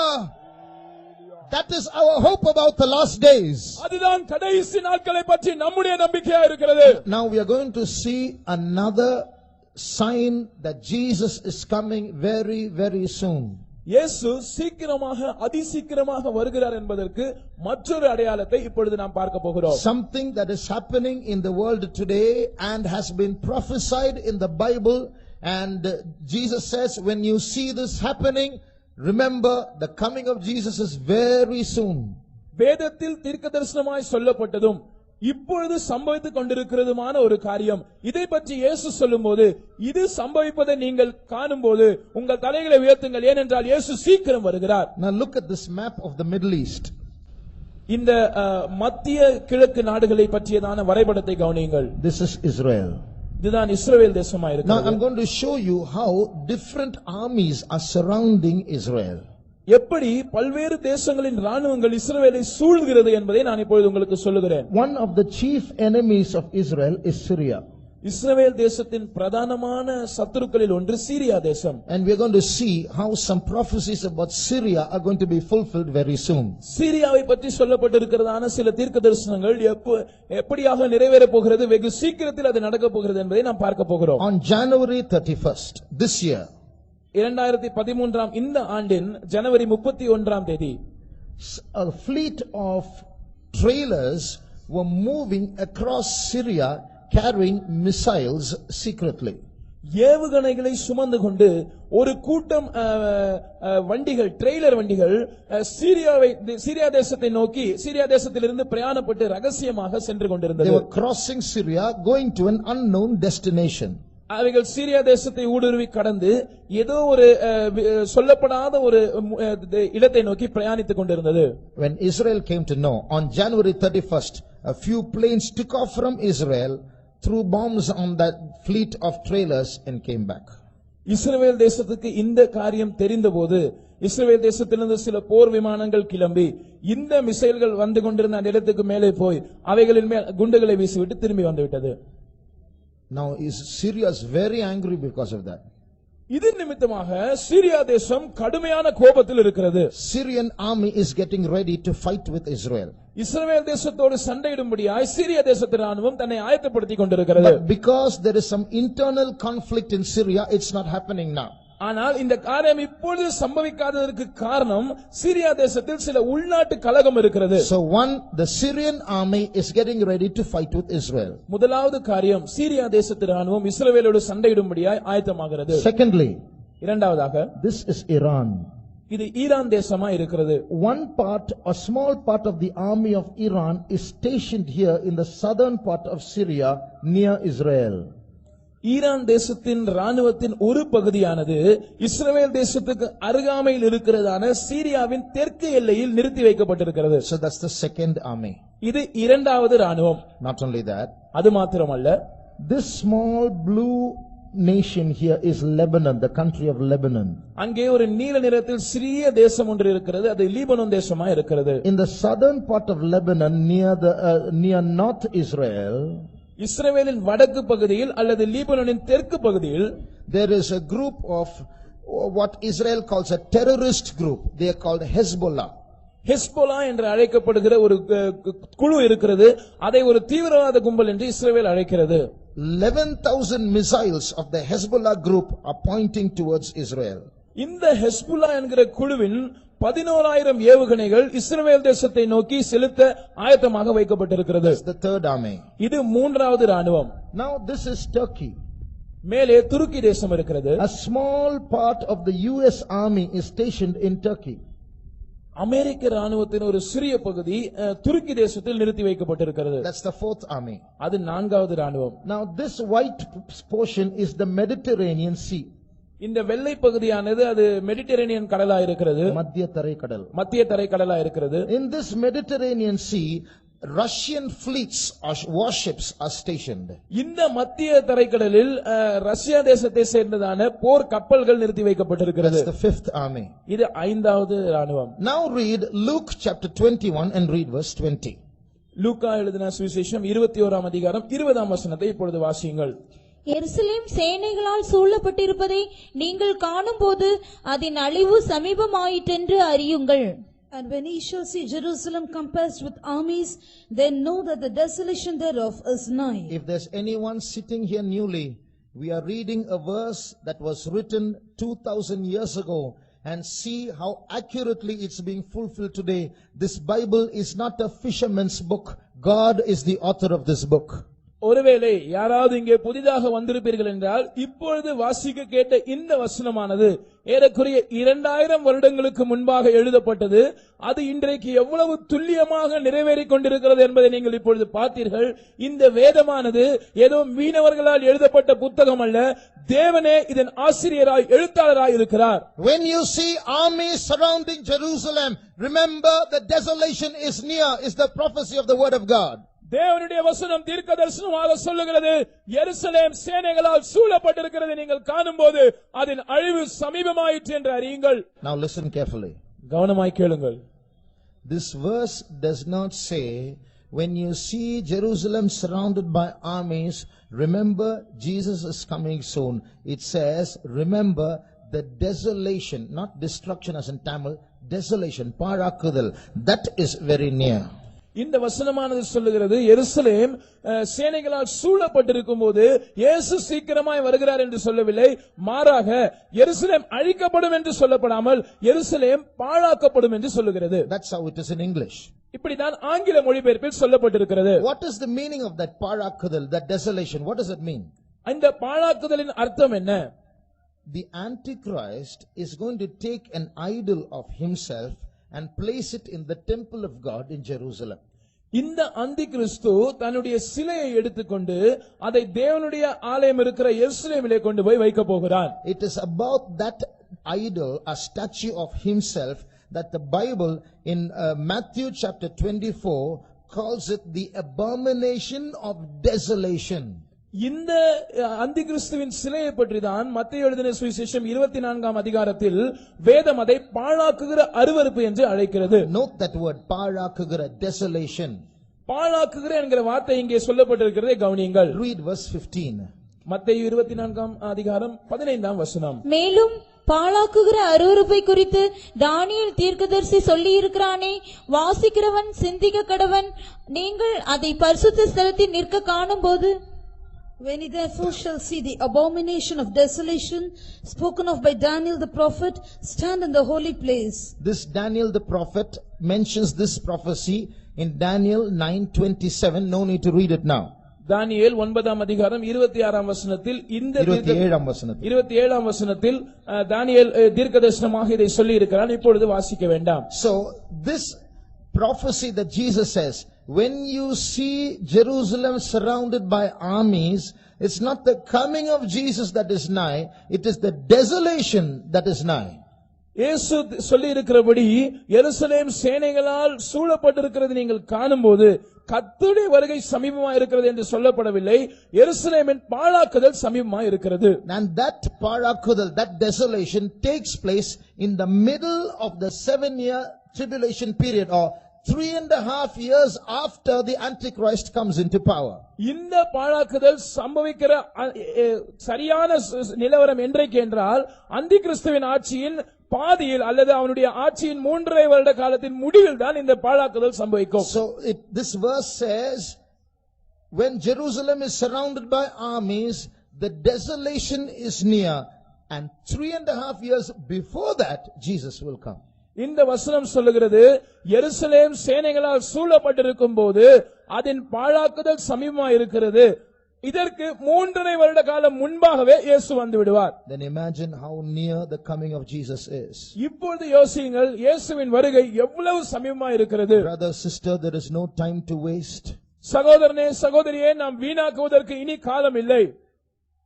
When God created man initially, he said, be fruitful and multiply. But today he's saying, pack up, wind up, it's time. ஆண்டவர் மனிதனை முதலில் சிருஷ்டித்த போது அவனை ஆசீர்வதித்து சொன்ன காரியம், நீங்கள் பலுகி பெருகி பூமியை நிரப்புங்கள் என்று சொன்னார். ஆனால் இன்றைக்கு ஆண்டவர் சொல்லுகிறார், நீங்கள் எல்லாவற்றையும் மூட்டை கட்டிக்கொண்டு கிளம்புங்கள், ஏனென்றால் இனி சமயம் இல்லை. Lift up your heads, for your redemption draweth nigh. உங்கள் மீட்பு சமீபமாக இருக்கிறபடினால் உங்கள் தலைகளை உயர்த்துங்கள். This is not the time to focus on earthly things. இது பூமிக்குரிய காரியங்களின் மேல் நாம் கவனம் செலுத்தக்கூடிய நேரம் அல்ல. There is just enough time for us to lift up our heads and get ready to go when Jesus comes. நாம் நம்முடைய தலைகளை உயர்த்தி இயேசு வரும்போது போவதற்கு நம்மை ஆயத்தப்படுத்திக் கொள்ள மாத்திரமே நமக்கு சமயம் இருக்கிறது. So let's not waste time. எனவே நாம் நேரத்தை விரயமாக்க வேண்டாம். We are going to see that the third world war is going to break out in a short while. இன்னும் கொஞ்ச நாட்களில் மூன்றாவது உலக மகா யுத்தம் ஆரம்பிக்க போகிறதை நாம் பார்க்க போகிறோம். The Bible prophesies about that. வேதம் இதை தீர்க்கதரிசனமாக சொல்லுகிறது. Just before that or just after that Jesus will come. இதற்கு சற்று முன்பாக அல்லது இதற்கு சற்று பின்பாக இயேசு வந்துடுவார். So around the time of the third world war Jesus will come. மூன்றாவது உலக மகா யுத்தம் நடக்கும்போது அந்த காலகட்டத்தில் இயேசு வந்துடுவார். Then some clever people will say, oh, is that right? Then I'll wait till the third world war. When that starts, I'll get ready to go when Jesus comes. இப்பொழுது சில அதிபுத்திசாலிகள் இப்படி சொல்வார்கள், அப்படியா, நல்ல விஷயம் தானே, மூன்றாவது உலக மகா யுத்தம் வருகிற வரைக்கும் நான் காத்திருப்பேன், அந்த யுத்தம் ஆரம்பிக்கும் போது இயேசு வரும்போது போவதற்கு நான் என்னை ஆயத்தப்படுத்திக் கொள்வேன். Till then I will enjoy. அதுவரைக்கும் நான் என்னுடைய வாழ்க்கையை அனுபவிக்கிறேன். And when the third world war is going to break, I'll get ready. மூன்றாவது உலக மகா யுத்தம் ஆரம்பிக்கிற அந்த காலகட்டத்தில் நான் என்னை ஆயத்தப்படுத்திக் கொள்வேன். What is getting ready? Putting on your clothes and combing your hair and having a bath, is it? ஆயத்தப்படுத்துவது என்றால் என்ன என்று நீங்கள் நினைக்கிறீர்கள்? உங்களுடைய வஸ்திரங்களை கழற்றி வைத்துவிட்டு போய் குளித்துவிட்டு புதிய வஸ்திரங்களை மாற்றுவதுதான் ஆயத்தப்படுத்துதலா? Getting ready means growing in your character. You can't do that in 5 days. ஆயத்தப்படுத்துதல் என்று சொல்லும்போது அது நம்முடைய சுபாவத்தின் வளர்ச்சியை காண்பிக்கிறது. அது 5 நாட்களில் நடைபெறுகிற காரியம் அல்ல. It's not getting your body ready, it's getting your soul ready. இது நம்முடைய சரீரத்தை ஆயத்தப்படுத்துவது அல்ல, நம்முடைய ஆத்துமாக்களை ஆயத்தப்படுத்துவது. So we have just enough time to prepare ourselves. You can't wait for the last moment, you'll be left behind. நாம் கடைசி க்ஷண பொழுதுக்காக காத்திருக்க முடியாது. அப்படி என்றால் நாம் கைவிடப்பட்டு போவோம். இப்பொழுது நமக்கு இருக்கிற சமயம் நம்மை ஆயத்தப்படுத்துவதற்கு மாத்திரம் போதுமானதா இருக்கிறது. Now we're going to see quickly how the third world war, the world events are slowly going to move towards a third world war. இப்பொழுது உலகத்தில் நடைபெறுகிற சம்பவங்கள் எவ்வாறு மூன்றாவது உலக மகா யுத்தத்துக்கு வழிவகுக்க போகிறது, எவ்வாறு அந்த திசையில் போக போகிறது என்பதை நான் உங்களுக்கு சொல்லுகிறேன். This third world war is going to break out because of 3 reasons. இந்த மூன்றாவது உலக மகா யுத்தம் 3 காரணங்களினால் ஆரம்பிக்கும். 1. முதல் காரணம், in Jerusalem, the location where the temple of the Jews was built, there is a mosque now. யூதர்களின் தேவாலயம் கட்டப்பட்டதான அந்த இடத்திலே, எருசலேம் பட்டணத்திலே அந்த இடத்திலே இன்றைக்கு ஒரு மசூதி இருக்கிறது. And therefore, because of that controversy, the Jews are not able to rebuild their temple. இப்படிப்பட்ட ஒரு சர்ச்சை அங்கே இருக்கிறபடியினால் யூதர்களால் தங்கள் தேவாலயத்தை கட்ட முடியவில்லை. And this is a big issue today. இன்றைக்கு இது ஒரு பெரிய பிரச்சனையாக வெடித்துக் கொண்டிருக்கிறது. So maybe if the Israelites take some wrong decision, immediately war will break out. ஒருவேளை இந்த திசையில் இஸ்ரவேலர்கள் ஏதாவது தவறான முடிவை எடுத்தால் உடனடியாக மூன்றாவது உலக யுத்தம் ஆரம்பிக்கும். Secondly, இரண்டாவதாக Syria is going to be a cause for the world war. Syria தேசமானது ஒரு உலக மகா யுத்தத்துக்கு காரணமாக இருக்க போகிறது. In the Bible there are some unfulfilled prophecies about Syria. It hasn't been fulfilled till now. வேதத்தில் சீரியா தேசத்தை பற்றி சொல்லப்பட்டிருக்கிற சில நிறைவேறாத தீர்க்க தரிசனங்கள் இருக்கிறது. இந்த நாட்களில் அவைகள் நிறைவேற போகிறது. Read Isaiah chapter 17 and verse 1. ஏசாயா தீர்க்கதரிசன புத்தகம் 17ஆம் அதிகாரம் அதன் முதல் வசனத்தை வாசிப்போம். தமஸ்குவின் பாரம் இதோ, தமஸ்குவானது நகரமயிலால் தள்ளப்பட்டு பாழான மண்மேடாகும். The burden of Damascus, behold, Damascus is taken away from being a city, and it shall be a ruinous heap. We have all heard of Damascus. நம்ம எல்லாருக்கும் தமஸ்கு பட்டணத்தை பற்றி தெரியும். Paul was saved on the road to Damascus. Pavul அவர்கள் இந்த தமஸ்குவுக்கு போகிற வழியில் தான் ரட்சிக்கப்பட்டார். But many do not know that Damascus is the capital of Syria. ஆனால் நமக்கு தெரியாத ஒரு விஷயம் என்னவென்றால் இந்த தமஸ்கு பட்டணம் சீரியா தேசத்தின் தலைநகரமாய் இருக்கிறது. Even today Damascus is the capital of Syria. இன்றைக்கும் சீரியா தேசத்தின் தலைநகரம் இந்த தமஸ்கு பட்டணமாய் இருக்கிறது. Now listen to this statement. இப்பொழுது இந்த வாக்கியத்தை கவனியுங்கள். This city of Damascus is the oldest continuously inhabited city in the world. இந்த தமஸ்கு பட்டணமானது உலகத்தில் தொடர்ந்து குடியிருப்பு இருக்கிற மிக பழமையான பட்டணமா இருக்கிறது. I will say it again. This Damascus is the oldest continuously inhabited city in the world. தமஸ்கு பட்டணமானது ஜனங்கள் பூர்வத்திலிருந்தே தொடர்ச்சியாக குடியிருக்கிற பட்டணங்களில் மிக பழமையானதாக இருக்கிறது. In other words, Damascus has never ceased from being a city in its history ever. தன்னுடைய சரித்திரத்தில் ஒருபோதும் தமஸ்கு பட்டணமானது ஒரு பட்டணமாய் ஜனங்கள் குடியிருக்கிற பட்டணமாய் இல்லாமல் இருந்ததில்லை. But this verse says Damascus is going to be taken away from being a city and is going to become a ruinous heap. ஆனால் இந்த வசனம் சொல்லுகிறது தமஸ்குவானது ஒரு நகரமாய் ஒரு பட்டணமாய் இல்லாமல் தள்ளப்பட்டு அது ஒரு பாழான மண்மேடாகும். And what is going to happen? என்ன சம்பவிக்க போகிறது? Read verse 14, the last verse of that chapter. அந்த அதிகாரத்தின் கடைசி வசனமாகிய 14ஆம் வசனத்தை வாசியுங்கள்.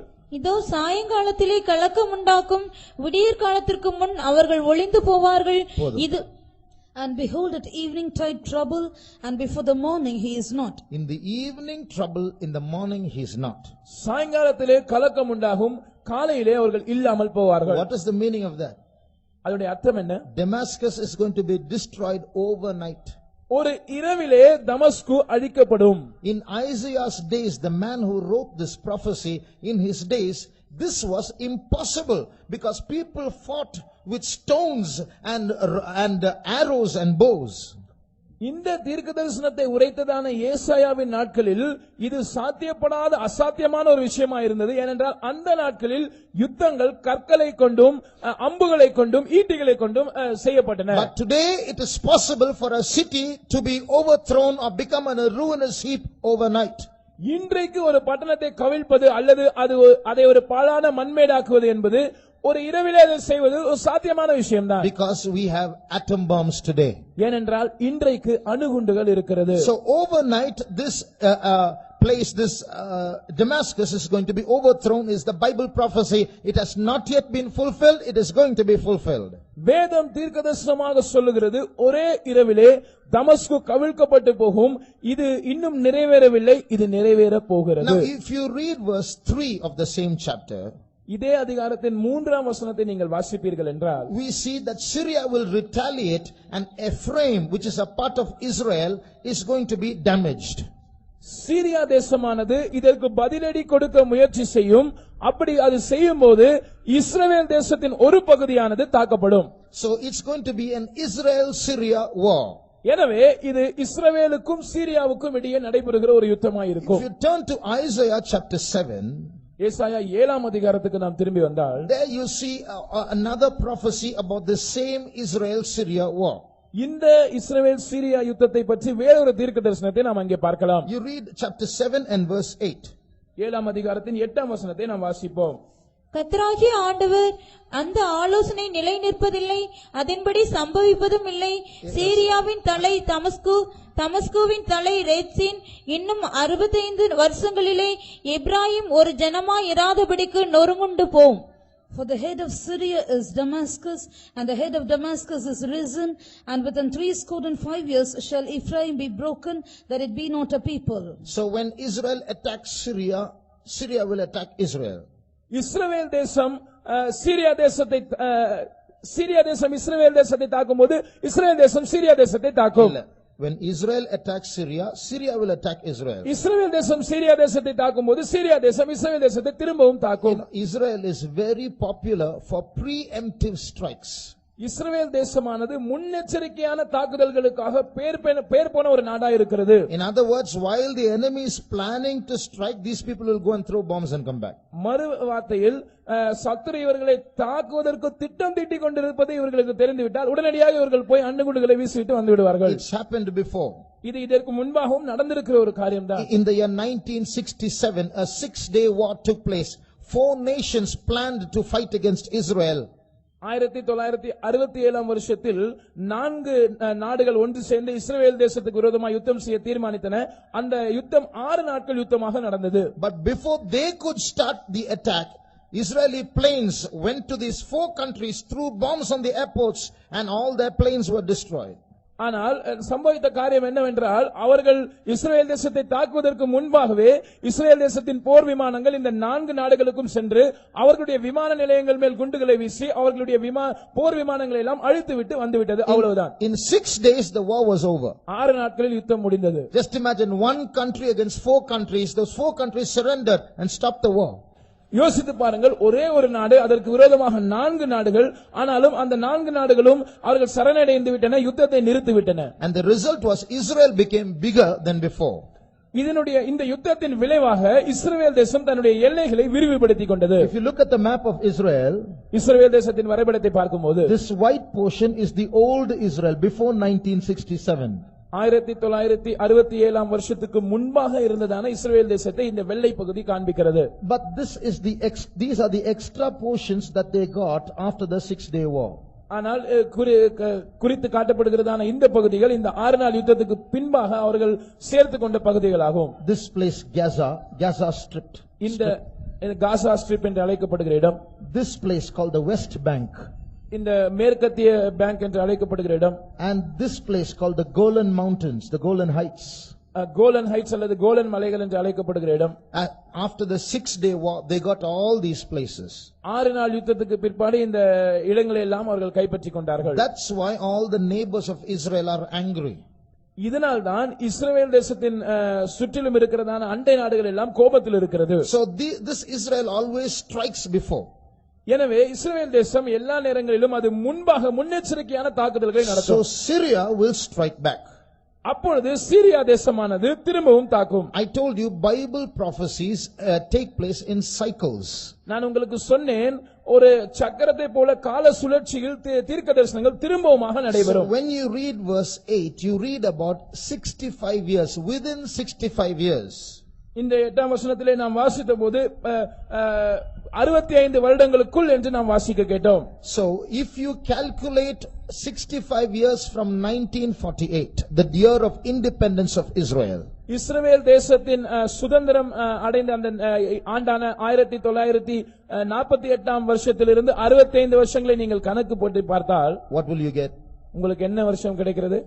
2013. 2013ஆம் வருஷம். So it may be that in this year the war will start. ஒருவேளை இந்த ஆண்டில் ஒரு உலக மகா யுத்தம் ஆரம்பிக்கும். Not உலக மகா யுத்தம், Israel Syria war. Israel Syria யுத்தம் ஆரம்பிக்கக்கூடிய ஆண்டு இந்த ஆண்டாக இருக்கலாம். So we'll wait and see. நாம் பொறுத்திருந்து பார்ப்போம். The third reason why a third world war is going to this Syria Israel war will escalate and finally result in the third world war. இந்த இஸ்ரவேல் சீரியா யுத்தமானது அது பிரச்சனை பெரிதாகி கடைசியிலே ஒரு உலக மகா யுத்தத்தில் முடிவடையும். Thirdly, மூன்றாவது, today Israel's greatest enemy is Iran. இன்றைக்கு இஸ்ரவேல் தேசத்தின் மிகப்பெரிய சத்துரு ஈரான் தேசமா இருக்கிறது. The president of Iran says Israel should be wiped out of the map of the world. Iran தேசத்தின் ஜனாதிபதி சொல்லுகிற காரியம் என்னவென்றால் இஸ்ரேல் தேசமானது உலக வரைபடத்திலிருந்து துடைத்தெறியப்பட வேண்டும். And Iran is heaping atomic weapons and they have many nuclear reactors and they are making bombs so that this time they are not going to lose. Israel is going to disappear from the world. இந்த முறை யுத்தம் ஏற்பட்டால் Iran தோற்று போகக்கூடாது என்பதற்காகவும் Israel தேசம் உலகத்திலிருந்து காணப்படாமல் போக வேண்டும் என்பதற்காகவும் ஈரான் தேசமானது அது அணு ஆயுதங்களை குவித்துக் கொண்டு வருகிறது. அணு ஆயுத தொழிற்சாலைகள் மூலமாக தொடர்ச்சியான அணு ஆயுதங்களை தயாரித்துக் கொண்டு வருகிறது. So Israel has made special planes with huge petrol tanks to travel from, see how far Israel is. When they start from Israel, they have to cross the country called Jordan, go to Iraq, go to Iran, throw bombs there and come back all the way. So they have to need extra huge petrol tanks. இதற்காக விசேஷித்தமான பிரத்யேகமான போர் விமானங்களை பெரிய பெரிய petrol டாங்குகள் உள்ளதான போர் விமானங்களை Israel தேசம் தயார்படுத்திக் கொண்டிருக்கிறது. ஏனென்றால் வெகு தொலைவு 2 நாடுகளை கடந்து சென்று ஈரானுக்கு போய் குண்டுகளை வீசிவிட்டு திரும்பி வருவதற்கு வசதியாக அப்படி செய்கிறது. So once again Israel might plan a preemptive strike and throw bombs on Iran and come, and therefore World War III will start. ஒருவேளை இப்படி நடக்கலாம். இஸ்ரேல் தேசம் வழக்கம் போல முன்னெச்சரிக்கையான தாக்குதல் நடத்த முற்பட்டு ஈரான் தேசத்தை தாக்கலாம். அப்படி தாக்கினால் மூன்றாவது உலக மகா யுத்தம் நடக்கும். Now, who will form the two factions of World War III is written in the Bible. இந்த மூன்றாவது உலக மகா யுத்தத்தில் நேர் எதிர் அணியில் எந்தெந்த நாடுகள் இருக்கும் என்பதை வேதம் தீர்க்கதரிசனமாக சொல்லுகிறது. How the war will start, how it will stop, and is all written there. இந்த யுத்தம் எப்படி ஆரம்பிக்கும், அதனுடைய முடிவு எப்படி இருக்கும், எல்லாம் வேதத்தில் சொல்லப்பட்டிருக்கிறது. Turn to Ezekiel chapter 38. எசேக்கியேல் 38ஆம் அதிகாரத்துக்கு திரும்பி வாருங்கள். And read verse 2. 2ஆம் வசனத்தை வாசியுங்கள்.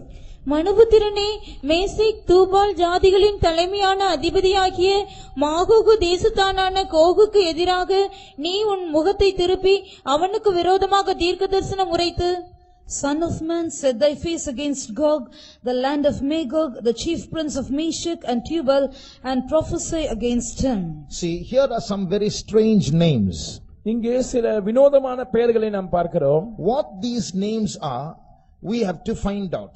இந்த பெயர்கள் என்ன என்பதை நாம் கண்டுபிடிக்க வேண்டும். Look at these 3 names: Magog, Meshech, Tubal. இந்த 3 பெயர்களை நீங்கள் பாருங்கள். Magog, Meshach, Tubal. Now turn to Genesis chapter 10 ஆதியாகமம் 10ஆம் அதிகாரத்துக்கு திருப்பி and read verse 2. 2ஆம் வசனத்தை வாசிப்போம். யாப்பேத்தின் குமாரர் கோமார், மாகோகு, மாதாய், யாவான், தூபால், மேசேக்கு, தீராஸ் என்பவர்கள். The sons of Japheth, Gomer and Magog and Madai and Javan and Tubal and Meshech and Tyrus. So you see these 3 names appear as the children of Japheth, the son of Noah. இந்த 3 பெயர்களும் நோவாவின் குமாரனான யாப்பேத்தின் குமாரர்களாக இந்த வசனத்தில் குறிக்கப்படுகிறதை நாம் பார்க்கிறோம். So as these people increased and became tribes, they started moving in a certain direction and settled down. இந்த ஜனங்கள் அவர்கள் பழுகி பெருகி கோத்திரங்களாக மாறின போது ஒரு குறிப்பிட்ட திசைக்கு நேராக பிரயாணப்பட்டு அங்கே அவர்கள் குடிபெயர்ந்தார்கள். So you have to ask the ethnologists that they are the ones who study how nations are born, how they moved in directions, where they settled down, etc. இப்படி இனங்களை பற்றி, தேசங்களை பற்றி, அவைகளின் துவக்கம் எப்படி இருந்தது, அவைகள் பூர்வத்தில் எங்கே இருந்தார்கள், எங்கே குடிபெயர்ந்தார்கள் என்பதெல்லாம் ஆராய்ச்சி செய்கிறவர்களிடத்திலே நீங்கள் இதை பற்றி கேட்பீர்கள் என்றால், they say that these sons of Japheth, that is Meshech, Tubal, Magog, all moved toward and settled down in that place which today is called Russia. இந்த யாப்பேத்தின் குமாரராகிய மாகோகு, தூபால், மேசேக் என்பவர்கள் இவர்கள் எல்லாரும் குடிபெயர்ந்து ஒரு இடத்தில் போய் அவர்கள் குடியமர்ந்தார்கள். அந்த இடம் இன்றைய ரஷ்யா தேசமா இருக்கிறது. In fact, in that same Ezekiel 38:2, எசேக்கியேல் 38ஆம் அதிகாரம் 2ஆம் வசனத்திலே நாம் வாசிக்கும்போது, we read the chief prince of Meshech and Tubal. The word chief is Rosh, which is from which the word Russia comes. ஜாதிகளின் தலைமையான அதிபதி என்று அங்கே சொல்லப்பட்டிருக்கிறது. அங்கே அந்த தலைமை என்று சொல்லுகிற வார்த்தை ராஷ் என்று அழைக்கப்படுகிறது. இந்த வார்த்தையிலிருந்து தான் ரஷ்யா என்கிற பெயர் வந்தது. And the word Gog is a name as a title of the ruler of Magog, the area of Russia. ரஷ்யாவில் இருக்கிறதான மாகோக் என்கிற அந்த இடத்திலே ஆளுகை செய்கிற அந்த ராஜாவினுடைய பேர் தான் கோகாக இருக்கிறது. So Magog is a place, Gog is a title of a king, the ruler. Magog ஒரு இடமா இருக்கிறது, அந்த தேசத்தை ஆளுகை செய்கிற ராஜாவினுடைய பேராக அல்லது பட்டமாக கோக் இருக்கிறது. Just like Pharaoh is a title of many kings, Herod is a title of many kings, Caesar is a title of many kings, Gog is a title of many kings. எப்படி எகிப்தின் அநேக ராஜாக்கள் அவர்கள் பார்வோன் என்று அவர்களுக்கு பட்டம் இருந்ததோ, எப்படி ஏரோது என்கிற பட்டம் இருந்ததோ, எப்படி ராயன் என்கிற பட்டம் இருந்ததோ, அதே போல அநேக ராஜாக்கள் கோக் என்கிற பட்டத்தை உடையவர்களாக இருக்கிறார்கள். So God says, I'm prophesying against you. கர்த்தர் சொல்லுகிறார், நான் உனக்கு விரோதமாக தீர்க்கதரிசனம் சொல்லுகிறேன். And in verse 4 God says, I'm going to put jaws in your hooks into your jaws and I'm going to drag you towards Israel. 4ஆம் வசனம் சொல்லுகிறது, நான் உன் வாயில் துரடுகளை போட்டு உன்னை இஸ்ரவேலுக்கு நேராக இழுத்து கொண்டு வர போகிறேன். And Persia and Ethiopia and Libya, they're all going to come with you. உன்னோடு கூட பெர்சியரும் எத்தியோப்பியரும் லீபியரும் வருவார்கள். So which means with Russia, many other countries of today which are called by ancient names in the Bible are going to join with Russia and go towards Israel. தங்களுடைய ஆதி நாட்களில் இருந்ததான பெயரினால் அழைக்கப்படுகிற அநேக நாடுகள் வேதத்திலே குறிப்பிடப்பட்டிருக்கிறது. அவைகள் ரஷ்யாவோடு கூட சேர்ந்து இஸ்ரவேல் தேசத்துக்கு விரோதமாக யுத்தத்தில் கலக்கும். Verse 8 says, this shall happen in the latter years. இது பின் நாட்களில் சம்பவிக்கும் என்று 8ஆம் வசனம் சொல்லுகிறது. So this is what is going to happen as a third world war. இதுதான் மூன்றாவது உலக மகா யுத்தமாக நடக்க போகிறது. Now there are different nations. I'm going to just mention one nation that is present today that is going to join Russia in this battle. இன்றைக்கு இருக்கிறதான ஒரு நாடு ரஷ்யாவோடு அது யுத்தத்தில் இஸ்ரவேலுக்கு விரோதமாக சேர்ந்து கொள்ள போகிறது. அந்த நாட்டை நான் உங்களுக்கு குறிப்பிட்டு சொல்லுகிறேன். Read verse 5. 5ஆம் வசனத்தை வாசியுங்கள். அவர்களோட கூட பெர்சியரும் எத்தியோப்பியரும் Persia. So Persia is one country that is going to join with Russia and go to the battle against Israel. இந்த பெர்சியா தேசமானது ரஷ்யாவோடு சேர்ந்து கொண்டு இஸ்ரவேலுக்கு விரோதமாய் யுத்தம் செய்ய போகிறது. Verse 8 says they are going to go towards Israel. 8ஆம் வசனம் சொல்லுகிறது, அவர்கள் இஸ்ரவேலுக்கு நேராக அவர்கள் பிரயாணப்படுவார்கள். Now listen. கவனியுங்கள். In the year 1935, 1935ஆம் வருஷத்தில், till 1935 Persia was Persia. In 1935, just like Bharat and Hindustan became India, Persia changed its name. 1935ஆம் ஆண்டு வரைக்கும் பெர்சியா தேசம் என்றுதான் அழைக்கப்பட்டது.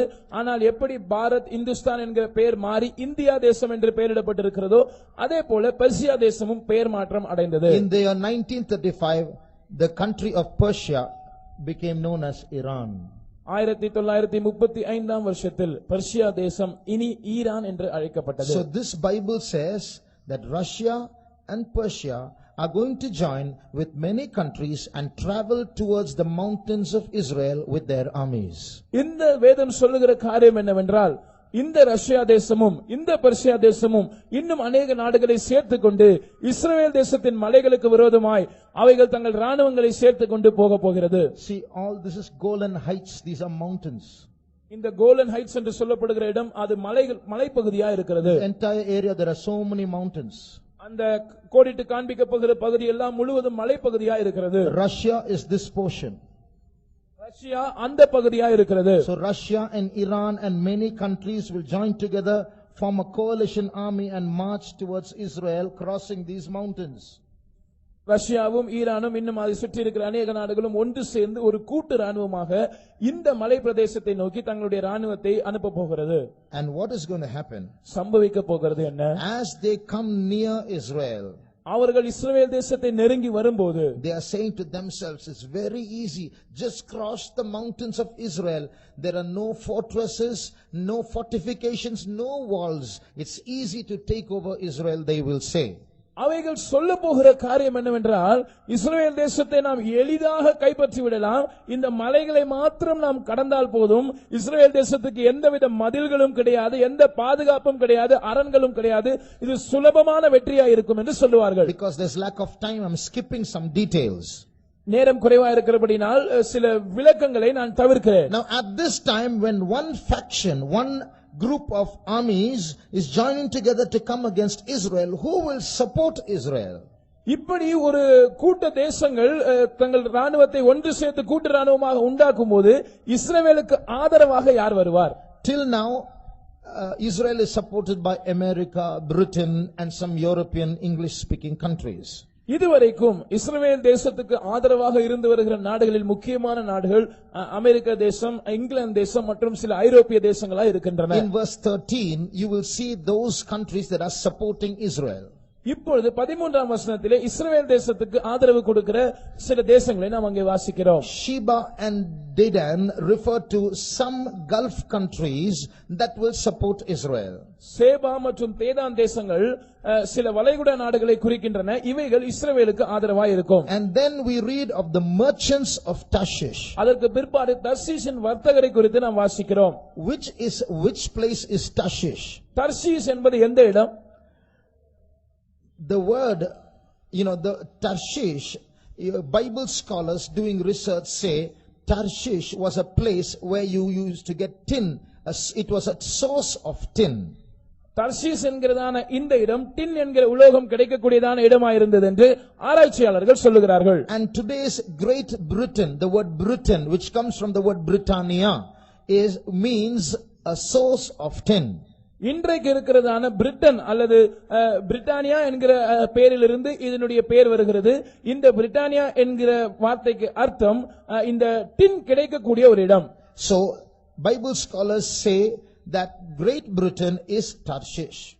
வேத அறிஞர்கள் சொல்லுகிறார்கள் இந்த கிரேட் பிரிட்டன் நாடுதான் அது டார்ஷிஷ் ஆய் இருக்கிறது. So here in this verse in Ezekiel chapter 38 and verse 13 we read that Tarshish and the young lions thereof. இங்கே இந்த 38ஆம் அதிகாரத்தின் 13ஆம் வசனத்திலே நாம் வாசிக்கிறோம் தர்ஷீஷின் வர்த்தகரும் அதனுடைய பாலசிங்கங்களும். What is that? அதன் அர்த்தம் என்ன? Great Britain is that place where you see the English speaking countries. Great Britain என்று சொல்லப்படுகிற அந்த பகுதியில் தான் ஆங்கிலத்தை பேசுகிற நாடுகள் உண்டு. So from this Great Britain people migrated to America, Canada, Australia. Those are English speaking countries. இந்த கிரேட் பிரிட்டனிலிருந்து தான் அமெரிக்கா, கனடா மற்றும் ஆஸ்திரேலியா போன்ற நாடுகளுக்கு ஜனங்கள் குடிபெயர்ந்து சென்றார்கள். இப்பொழுது அவைகளும் ஆங்கிலம் பேசுகிற நாடுகளாய் இருக்கின்றன. They are the young lions of Tarshish. இவர்கள் தான் தர்ஷீஷின் பாலசிங்கங்களாய் இருக்கிறார்கள். So these are the factions that are supposed to support Israel.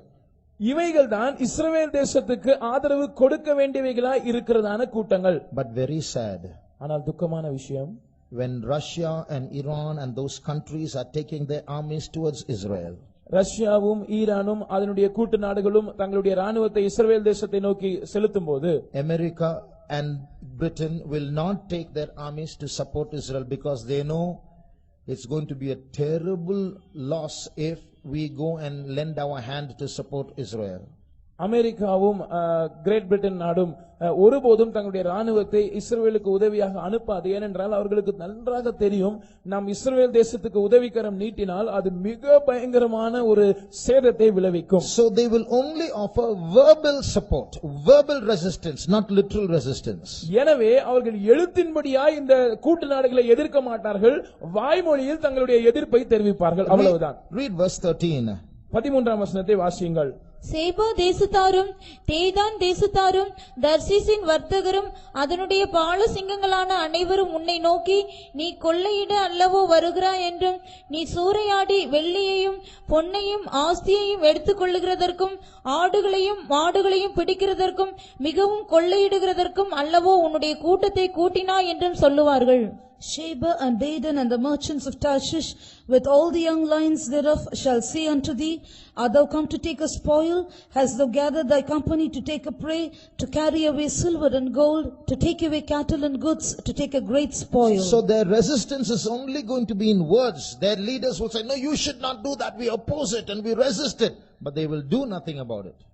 இந்த நாடுகளின் தலைவர்கள் இவர்கள் தங்கள் எதிர்ப்பை வாய்மொழியில் மாத்திரமே தெரிவிப்பார்கள். நீங்கள் அப்படி எல்லாம் செய்யக்கூடாது, நாங்கள் இதற்கு கடுமையான எதிர்ப்பு தெரிவிப்போம் என்றெல்லாம் அறிக்கை வெளியிடுவார்கள், அவ்வளவுதான், வேற எதுவும் செய்ய மாட்டார்கள். So what is happening? Poor Israel is caught alone.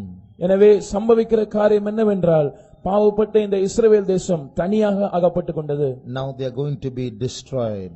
இப்பொழுது அவர்கள் அழிக்கப்பட போகிறார்கள். At this time what happens? இந்த நேரத்தில் சம்பவிக்கிறது என்ன? From Russia, from Iran, they will come down and go towards Israel. ரஷ்யாவிலிருந்தும் ஈரானிலிருந்தும் அவர்கள் ஒன்று சேர்ந்து இஸ்ரவேல் தேசத்தை நோக்கி பிரயாணப்படுவார்கள். And they will climb up those mountains. இந்த மலை பிரதேசங்களில் அவர்கள் ஏறுவார்கள். And they say, now we are going to finish Israel forever.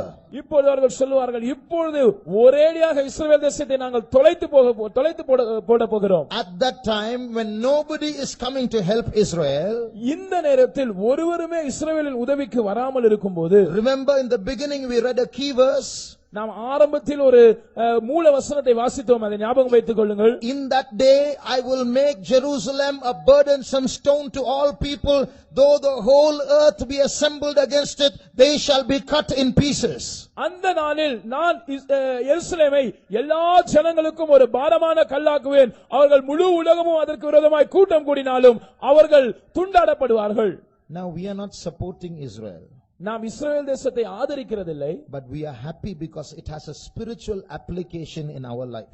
நம்முடைய சந்தோஷம் என்னவென்றால் இதற்கு ஒரு ஆவிக்குரிய கருத்து இருக்கிறது.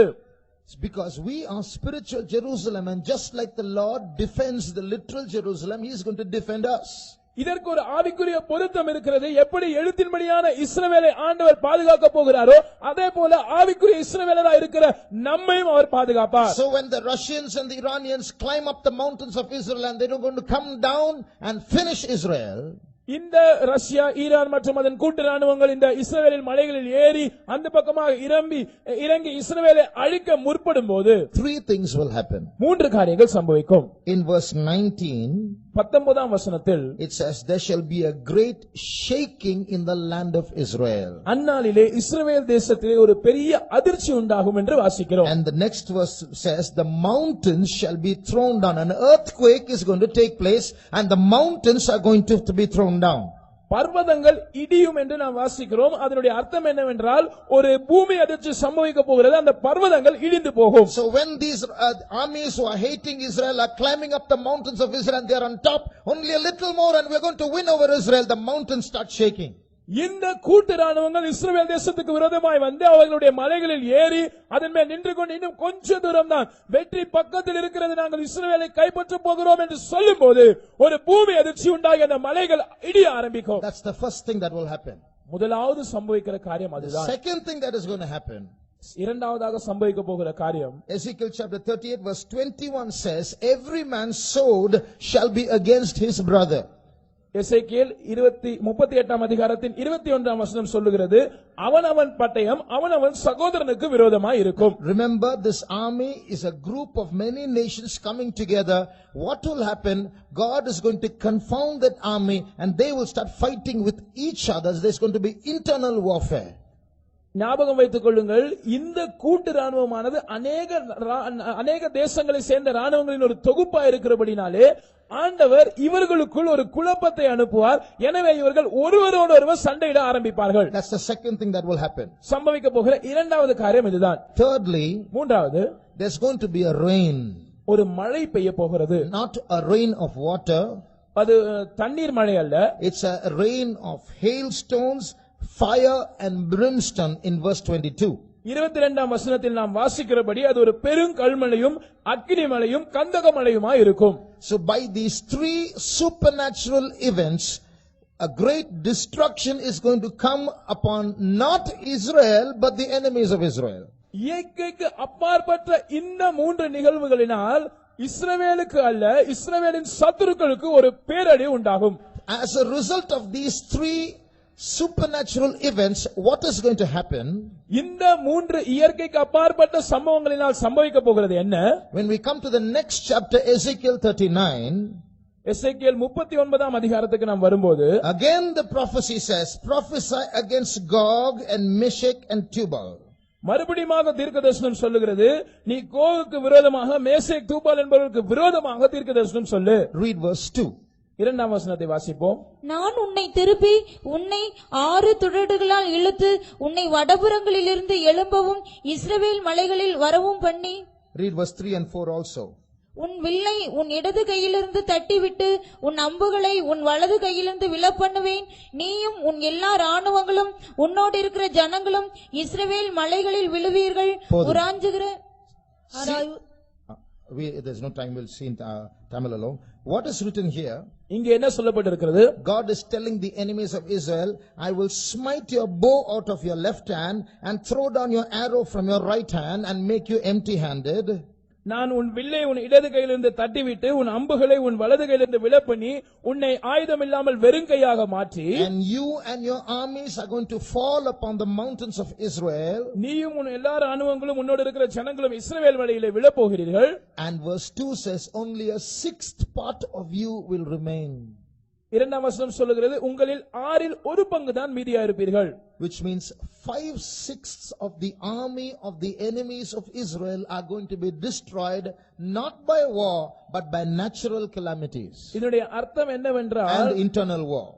இதனுடைய அர்த்தம் என்னவென்றால், இஸ்ரவேல் தேசத்துக்கு விரோதமாய் வருகிறதான இந்த ராணுவத்தில் 5/6 ஜனங்கள் இந்த யுத்தத்தினால் அல்ல, அவர்களுக்குள் சம்பவிக்க போகிற உள்கலகத்தினாலும் இந்த இயற்கை பேரழிவுகளினாலும் அழிக்கப்படுவார்கள். So what is going to happen? என்ன நடக்க போகிறது? The third world war is about to start and the armies are destroyed so much, only 1/6 is left. மூன்றாவது உலக மகா யுத்தம் இனிதான் துவங்குவதாக இருக்கிறது. ஆனால் அதற்குள்ளாக ஒரு ராணுவத்தின் பெரும்பகுதி 5/6 அழிக்கப்பட்டது, ஒரு சின்ன பகுதி தான் மீந்திருக்கிறது. So when this 1/6 itself is a big number, they are going to decide whether to fight against Israel or not. இந்த 1/6 இருந்து மீதியா இருக்கிறவர்களே ஒரு பெரிய கூட்டமாயிருப்பார்கள். அவர்கள் ஒன்று சேர்ந்து இஸ்ரவேலுக்கு விரோதமாக யுத்தம் பண்ணுவதா வேண்டாமா என்று முடிவு செய்வார்கள். At that time, அந்த நேரத்தில் from the European Union, ஐரோப்பிய யூனியனில் இருந்து, as I told you yesterday, a little horn will come up. நான் நேற்றைக்கு சொன்னது போல ஒரு சின்ன கொம்பு முளைத்தெழும்பும். He is going to be the leader of the European Union. He will come and he will command peace between these two factions and he will bring about a beautiful solution and how to create peace. அவன் ஐரோப்பிய ஐக்கிய நாடுகளின் தலைவனாயிருப்பான். அவன் இந்த ஐரோப்பிய ஐக்கிய நாடுகளின் மத்தியிலிருந்து முளைத்தெழும்பி இந்த பிரச்சனைக்கு சுமூகமாக தீர்வு காண்பது எப்படி என்று சொல்லி ஒரு சமாதான உடன்படிக்கையை முன்வைப்பான். அது மிகவும் ஆச்சரியப்படக்கூடியதா இருக்கும். So in the Temple Mount area where there is a friction about the mosque and about Solomon's temple being rebuilt, he will give a peaceful solution. இந்த தேவாலயம் இருக்கிற அந்த மலைப்பகுதியிலே இப்பொழுது சாலமோனின் ஆலயம் திரும்பவும் கட்டப்படுவதா என்ற ஒரு சர்ச்சை இருக்கிற அந்த இடத்திலே, இப்பொழுது மசூதி இருக்கிற அந்த இடத்திலே 2 கூட்டத்தாருக்கும் இடையே அவன் ஒரு சமரச உடன்படிக்கையை முன்வைப்பான். Everybody will be happy. எல்லாரும் அப்பொழுது மிகவும் திருப்தியாய் சந்தோஷமாய் இருப்பார்கள். Because this man has commanded a solution and stopped a great world war which could have destroyed crores and crores of people. ஏனென்றால் இந்த மனிதன் அவன் ஒரு மிக சிறந்த சமாதான உடன்படிக்கையை முன்வைத்ததின் மூலமாக ஒரு பெரிய உலக போரை தவிர்த்து விட்டான், எத்தனையோ கோடிக்கணக்கான ஜனங்களை காப்பாற்றி விட்டான், சமாதானத்தை உண்டு பண்ணிவிட்டான் என்று சொல்லுவார்கள். And that's how this man comes to power. Everybody will elect him as the world leader. இப்படித்தான் இந்த நபர் அவன் அதிகாரத்துக்கு வருவான். எல்லாரும் ஒன்று சேர்ந்து அவனை ஒரு உலக தலைவனாக தேர்ந்தெடுப்பார்கள். About this time that Jesus will come. இந்த காலகட்டத்தில் தான் இயேசு வருவார். Just before or just after? இதற்கு சற்று முன்பாக அல்லது உடனடியாக இதற்கு பின்பாக? As I told you a little while ago, you can't wait till then and say I'll enjoy life and then get ready. There's no time for that. நான் உங்களுக்கு ஏற்கனவே சொன்னது போல, நான் அதுவரைக்கும் சற்று வாழ்க்கையை அனுபவித்துக் கொள்ளுகிறேன், சற்று சந்தோஷமா இருந்து கொள்ளுகிறேன், அதுக்கு பிற்பாடு நான் ஆயத்தமாகிக் கொள்வேன் என்று சொல்வதற்கு உங்களுக்கு நேரம் இல்லை. So you have heard so much. Remember how quickly Jesus is going to come. நீங்கள் இவ்வளவு அதிகமான காரியங்களை கேட்டிருக்கிறீர்கள். நினைவில் வைத்துக் கொள்ளுங்கள், இயேசு எவ்வளவு சீக்கிரமாய் வரப்போகிறார். I told you in the beginning, what happens to the literal Israel will happen to the spiritual Israel also. நான் உங்களுக்கு ஏற்கனவே சொன்னேன், எழுத்தின்படியான இஸ்ரவேலுக்கு சம்பவிக்கிற காரியங்கள் ஏறக்குறைய அதே நேரத்தில் ஆவிக்குரிய இஸ்ரவேலருக்கும் சம்பவிக்கும். So just like Jerusalem is now being surrounded by armies, எப்படி இப்பொழுது எருசலேம் பட்டணமானது சேனைகளால் சூழப்பட்டிருக்கிறதோ, the spiritual Jerusalem is also going to enter into a phase. The church of God is going to enter into a new phase where we are going to be surrounded by armies. There's going to be war against the church. ஆவிக்குரிய எருசலேம் எருசலேம் அல்லது தேவனுடைய சபையும் ஒரு புதிய கட்டத்துக்குள் பிரவேசிக்க போகிறது. அந்த கட்டத்தில் அதை சுற்றிலும் சத்துருக்களால் சூழப்பட்டிருக்கும் ஒரு யுத்தம் நடைபெறும். So if you turn back to Luke chapter 21, லூக்கா 21ஆம் அதிகாரத்துக்கு நாம் திரும்பும்போது you see verse 20 says about Jerusalem being surrounded by armies. 20ஆம் வசனத்தில் எருசலேம் சேனைகளால் சூழப்பட்டிருக்கிறதை நாம் காண்கிறோம். And verse 17 says, you shall be hated of all men for my name's sake. 17ஆம் வசனம் சொல்லுகிறது, என் நாமத்தின் நிமித்தம் நீங்கள் எல்லா ஜனங்களாலும் பகைக்கப்படுவீர்கள். Don't read that verse. Read Mark 13:13. This is also a sermon about the last days. கடைசி நாட்களை பற்றி இயேசு கொடுத்ததான தூது மார்க் 13ஆம் அதிகாரத்தில் இருக்கிறது. இதன் 30ஆம் வசனத்தை நீங்கள் வாசியுங்கள். இவைகள் எல்லாம் சம்பவிக்கும் முன்னே 13 என் நாமத்தின் நிமித்தம் எல்லாராலும் பகைக்கப்படுவீர்கள். Jesus is saying this not just to his disciples. இயேசு இந்த காரியத்தை அவருடைய சீஷர்களுக்கு மாத்திரம் சொல்லவில்லை. Jesus is saying this not just to Israel. இயேசு இஸ்ரவேல் தேசத்தை பார்த்து மாத்திரம் இந்த காரியத்தை சொல்லவில்லை. Read the last verse of this chapter. இந்த அதிகாரத்தின் கடைசி வசனத்தை படியுங்கள். நான் உங்களுக்கு சொல்லுகிறதை எல்லாருக்கும் சொல்லுகிறேன், விழித்திருங்கள் என்றார். What I say to you, I say to everyone, the church of God also, watch. நான் உங்களுக்கு சொல்லுகிறதை எல்லாருக்கும் தேவனுடைய சபைக்கும் கூட சொல்லுகிறேன், விழித்திருங்கள். So, O church of God, a time is going to come against you, O spiritual Jerusalem. Armies are going to come. தேவனுடைய சபையே, ஆவிக்குரிய எருசலேமே, ஒரு காலம் வருகிறது, அப்பொழுது உங்களுக்கு விரோதமாகவும் ஒரு சேனை புறப்பட்டு வரும், யுத்தம் வரும். Read Micah chapter 4. மீகா 4ஆம் அதிகாரத்தை வாசியுங்கள். And read verse 11. அதன் 11ஆம் வசனத்தை வாசிப்போம். சீயோன் தீட்டுப்படுவாளாக, எங்கள் கண் அவளை காண்பதாக என்று சொல்லி அநேக ஜாதியார் உனக்கு விரோதமாக கூடியிருக்கிறார்கள். So here we read that against Zion or against the spiritual children of God, the church of God, many nations are gathered together and they want to defile the church of God. இங்கே நாம் வாசிக்கிறோம், சீயோனுக்கு விரோதமாக அல்லது தேவனுடைய சபைக்கு விரோதமாக அநேகம் ஜாதிகள் கூடி இருக்கிறார்கள். அவர்களுடைய நோக்கம் தேவனுடைய சபையை தீட்டுப்படுத்த வேண்டும். They are many nations, but they have one eye. That means with one focus, they are going to come against the church of God. This church of God should cease from its existence. அவர்கள் அநேகம் ஜாதிகளா இருக்கிறார்கள், ஆனாலும் அவர்களுக்கு ஒரே ஒரு கண் இருக்கிறது, அல்லது அவர்களுக்கு ஒரே ஒரு குறிக்கோள் தான் இருக்கிறது. அது தேவனுடைய சபை தீட்டுப்பட்டு அது இல்லாமல் போக வேண்டும். Evil powers are going to rise up against the church of God. தீமையான வல்லமைகள் தேவ சபைக்கு விரோதமாக எழும்ப போகிறது. International magicians are going to cast spells against the church of God. சர்வதேசிய மந்திரவாதிகள் தேவ சபைக்கு விரோதமாக மந்திரங்களை செய்ய போகிறார்கள். Other religions are going to rise against the church of God. மற்ற மதங்கள் தேவனுடைய சபைக்கு விரோதமாக எழும்ப போகிறது. And just like this Jerusalem is caught alone, we are going to be caught alone. எப்படி இந்த எருசலேம் தனியாக சிக்கிக் கொண்டிருக்கிறதோ, நாமும் தனியாக சிக்கிக் கொள்ள போகிறோம். No one is going to support us at that time. அந்த நேரத்தில் நமக்கு யாரும் உதவிக்கு வரமாட்டார்கள். But God is going to come to our help. ஆனால் தேவன் நம்முடைய உதவிக்கு வருவார். Just like the mountain started shaking, our enemies are going to shake before us. எப்படி இந்த பர்வதங்கள் அசைய ஆரம்பிக்கிறதோ, அதே போல நம்முடைய சத்துருக்கள் நமக்கு முன்பாக அசைவார்கள். That's why although the Bible says many nations are coming against you, O Zion, எனவே தான் வேத வசனம் சொல்லுகிறது, சீயோனே உனக்கு விரோதமாய் அநேகம் ஜாதிகள் வந்தாலும், what does the next verse say? அடுத்த வசனம் என்ன சொல்லுகிறது? ஆனாலும் அவர்கள் கர்த்தருடைய நினைவுகளை அறியாமலும் அவருடைய யோசனையை உணராமலும் இருக்கிறார்கள். அவர் அரிக்கட்டுகளைப் போல அவர்களை களத்திலே சேர்ப்பார். So what does this verse say? இந்த வசனம் என்ன சொல்லுகிறது? When these nations are coming, இந்த ஜாதிகள் ஒன்று சேர்ந்து வரும்போது, as though supporting them, அவர்களுக்கு ஆதரவாய் இருக்கிறது போல, God is going to say, come and destroy Israel, come and defile Zion.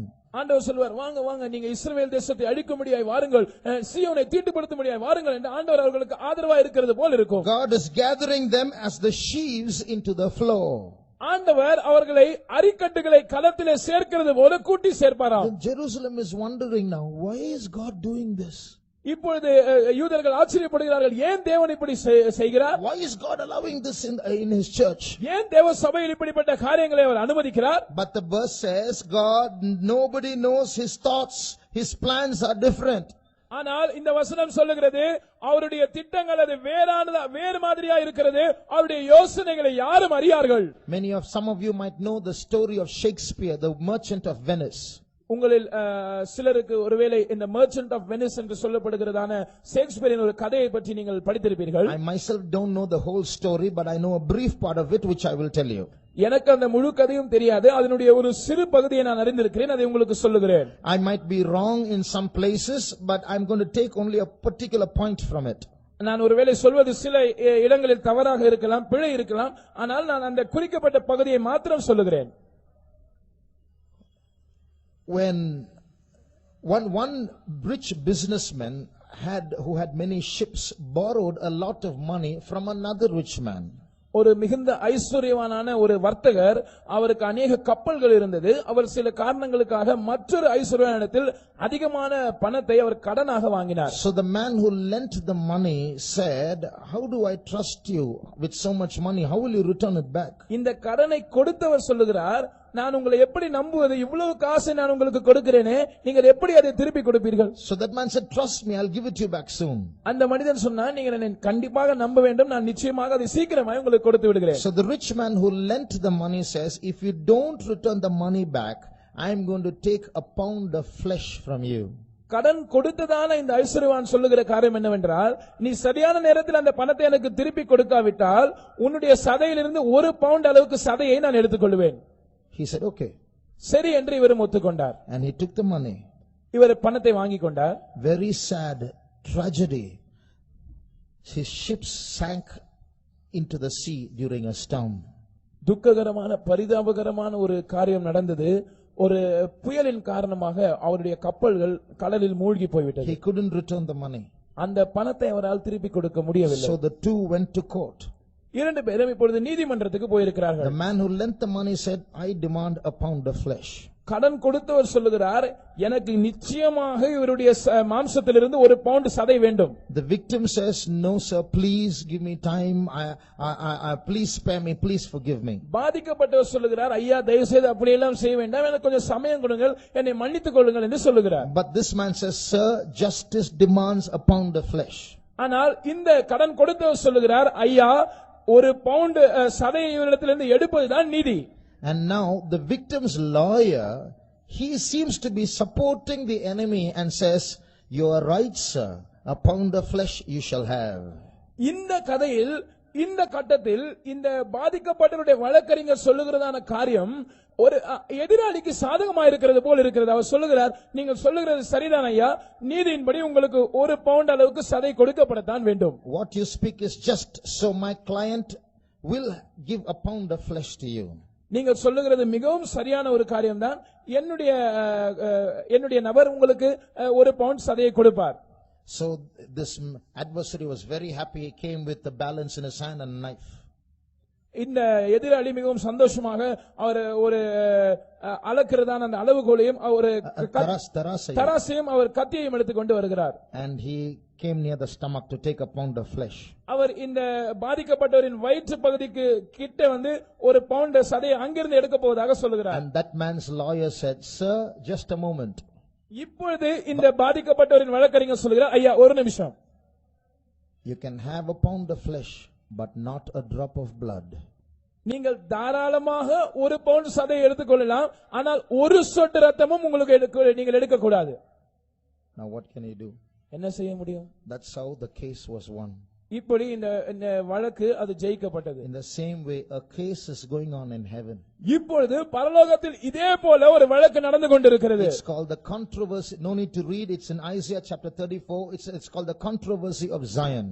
இது சியோனின் வழக்கு என்று அழைக்கப்படுகிறது. ஏசாயா 34ஆம் அதிகாரம் 4ஆம் வசனத்தில் இதை பற்றி சொல்லப்பட்டிருக்கிறது, வாசிக்க வேண்டாம். Because of that case, Satan is demanding that the church be destroyed. அந்த வழக்கு நிமித்தமாக சாத்தான் கோருகிற விஷயம் என்னவென்றால் சபை அழிக்கப்பட வேண்டும். The accuser of the brethren is accusing us day and night and demanding that we be destroyed. சகோதரரை குற்றம் சாட்டுகிறவன் இரவும் பகலும் நம்மை குற்றம் சாட்டி நாம் அழிக்கப்பட வேண்டும் என்று விரும்புகிறான். And just like that lawyer, Jesus seems to be supporting the adversary. Say, come and destroy the church. church. அந்த வழக்கறிஞரை போலவே இயேசுவும் சாத்தானுக்கு ஆதரவா இருக்கிறது போல நீ வந்து கர்த்தருடைய சபையை வந்து அழித்து போடு என்று And சொல்லுகிறார். what will happen? ஆனால் என்ன நடக்கும்? When the adversary comes near Zion to defile Zion and Jerusalem.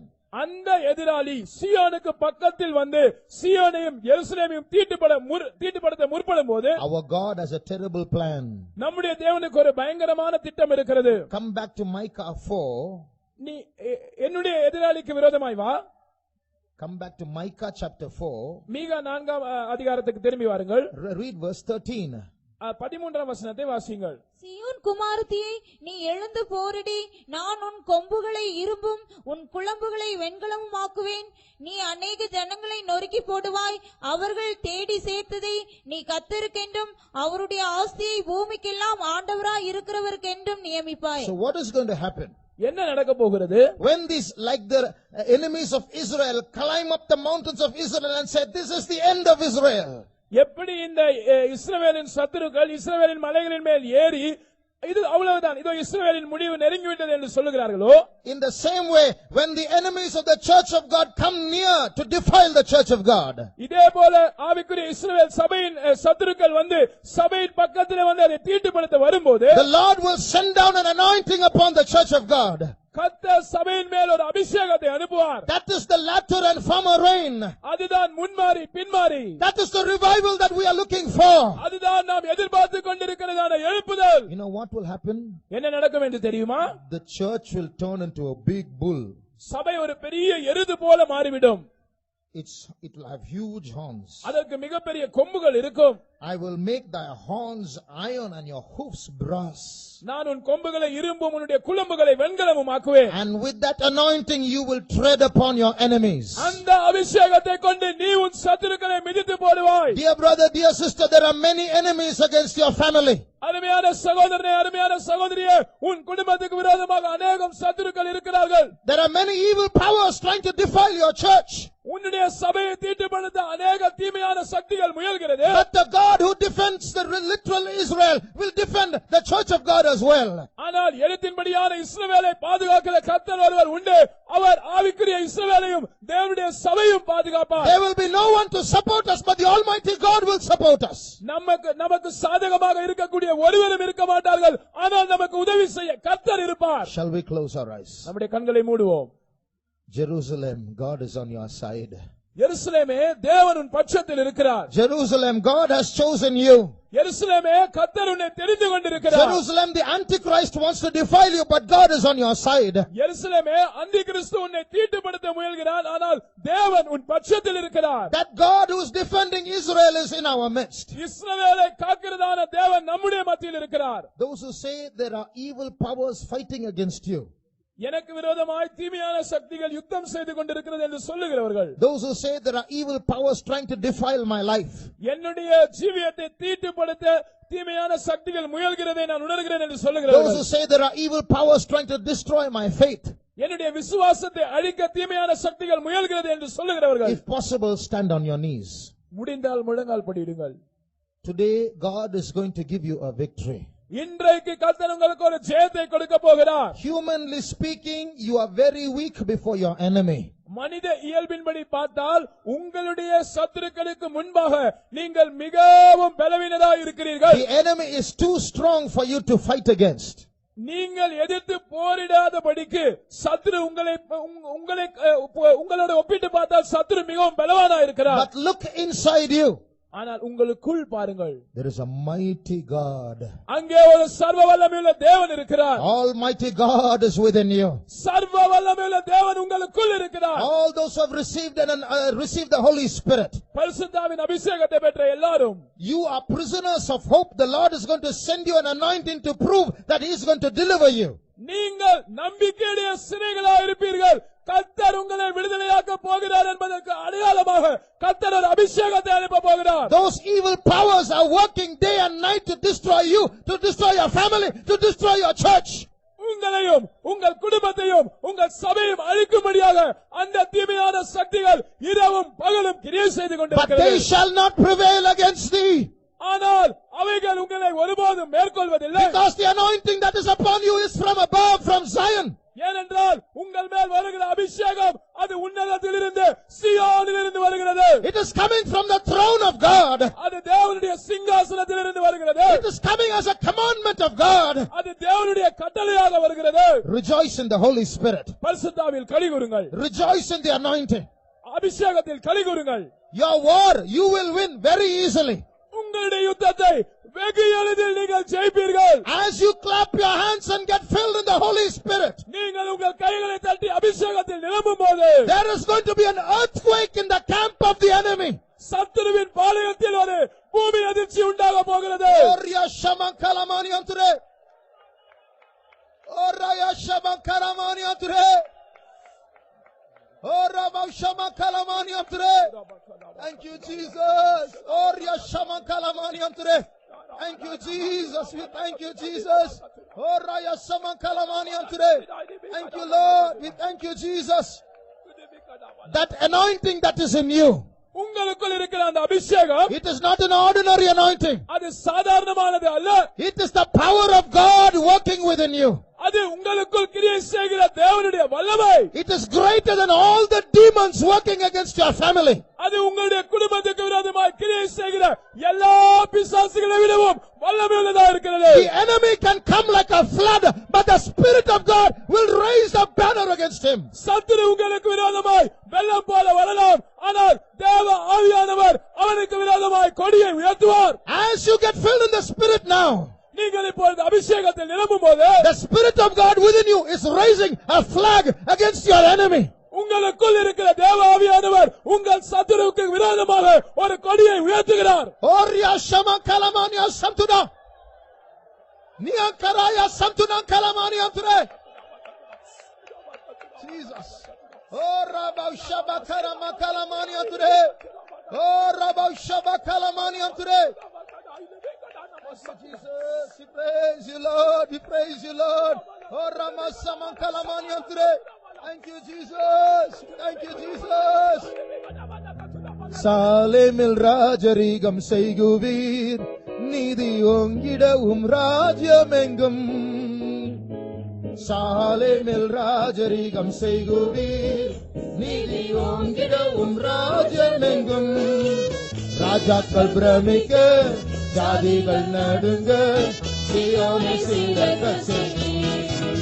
ராஜாக்கள் பிரமிக்க, ஜாதிகள் நடுங்க, சீயோனை சீரக்க செய்வீர். சாலேமில் ராஜரீகம் செய்குவீர், நீதி ஓங்கிடவும் ராஜ்யமெங்கும். சாலேமில் ராஜரீகம் செய்குவீர், நீதி ஓங்கிடவும் ராஜ்யமெங்கும்.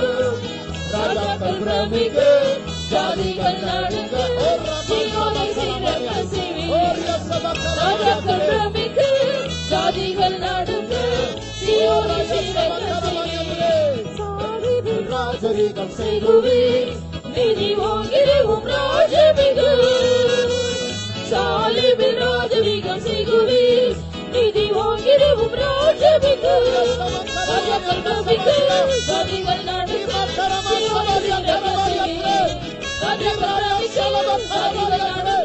சீயோனை சீரக்க செய்வீர். ராஜாக்கள் பிரமிக்க, ஜாதிகள் நடுங்க, சீயோனை சீரக்க செய்வீர். ராஜாக்கள் பிரமிக்க, ஜாதிகள் நடுங்க, சீயோனை சீரக்க செய்வீர். ராஜாக்கள் பிரமிக்க, ஜாதிகள் நடுங்க, சீயோனை சீரக்க செய்வீர். ராஜாக்கள் பிரமிக்க, ஜாதிகள் நடுங்க, சீயோனை சீரக்க செய்வீர். தேவ ஜனமே, நாம் அநேக குறைகள் உள்ளவர்கள் தான். பல குற்றங்கள் நமக்குள் இருக்கிறது. இரவும் பகலும் அந்த குற்றங்களை எடுத்து பரலோகத்தில் இருக்க தேவனுக்கு முன்பாக அந்த சாத்தான் நம்மேல் குற்றம் சுமத்தி கொண்டே இருக்கிறான். ஆனால் சிறு மந்தையே, நீ பயப்பட வேண்டாம். நமக்கு ஒரு வழக்கறிஞர் இருக்கிறார். அவர்தான் கர்த்தராகிய இயேசு கிறிஸ்து. அவர் நமக்காய் பரிந்து பேசி அந்த சீயோனின் வழக்கை நமக்கு சாதகமாய் திருப்புவார். அவருடைய அபிஷேகத்தை நம்மேல் ஊற்றுவார். கவனியுங்கள், இந்த சத்துருக்கள் மத்தியில் சில ராஜாக்கள் இருக்கிறார்கள், பெரிய பெரிய ஜாதிகளை ஆளுகை செய்கிற பிசாசுகள். ஆனால் உங்கள் மேல் கர்த்தர் ஊற்றப் போகிற அபிஷேகம் அந்த ராஜாக்களை நடுங்க செய்ய போகிறது. ஏனென்றால் நம்முடைய ஆண்டவர் பெரியவர், அவர் பராக்கிரமம் செய்கிறவர். ஆகையால் சபையே, நம்பிக்கையில் களிகூரோமாக.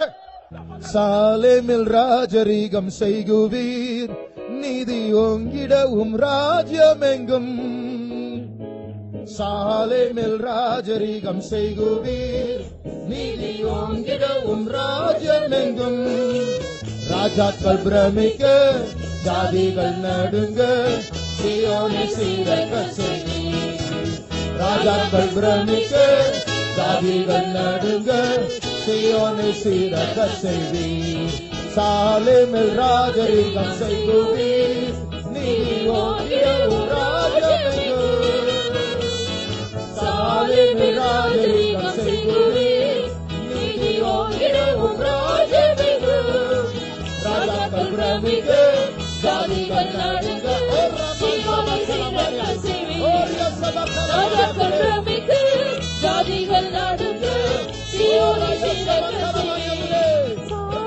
ராஜரீகம் செய்குவீர் நீதி ஓங்கிடவும் ராஜ்யமெங்கும் சாலேமில் ராஜரீகம் செய்குவீர் நீதி ஓங்கிடவும் ராஜ்யமெங்கும் ராஜாக்கள் பிரமிக்க ஜாதிகள் நடுங்க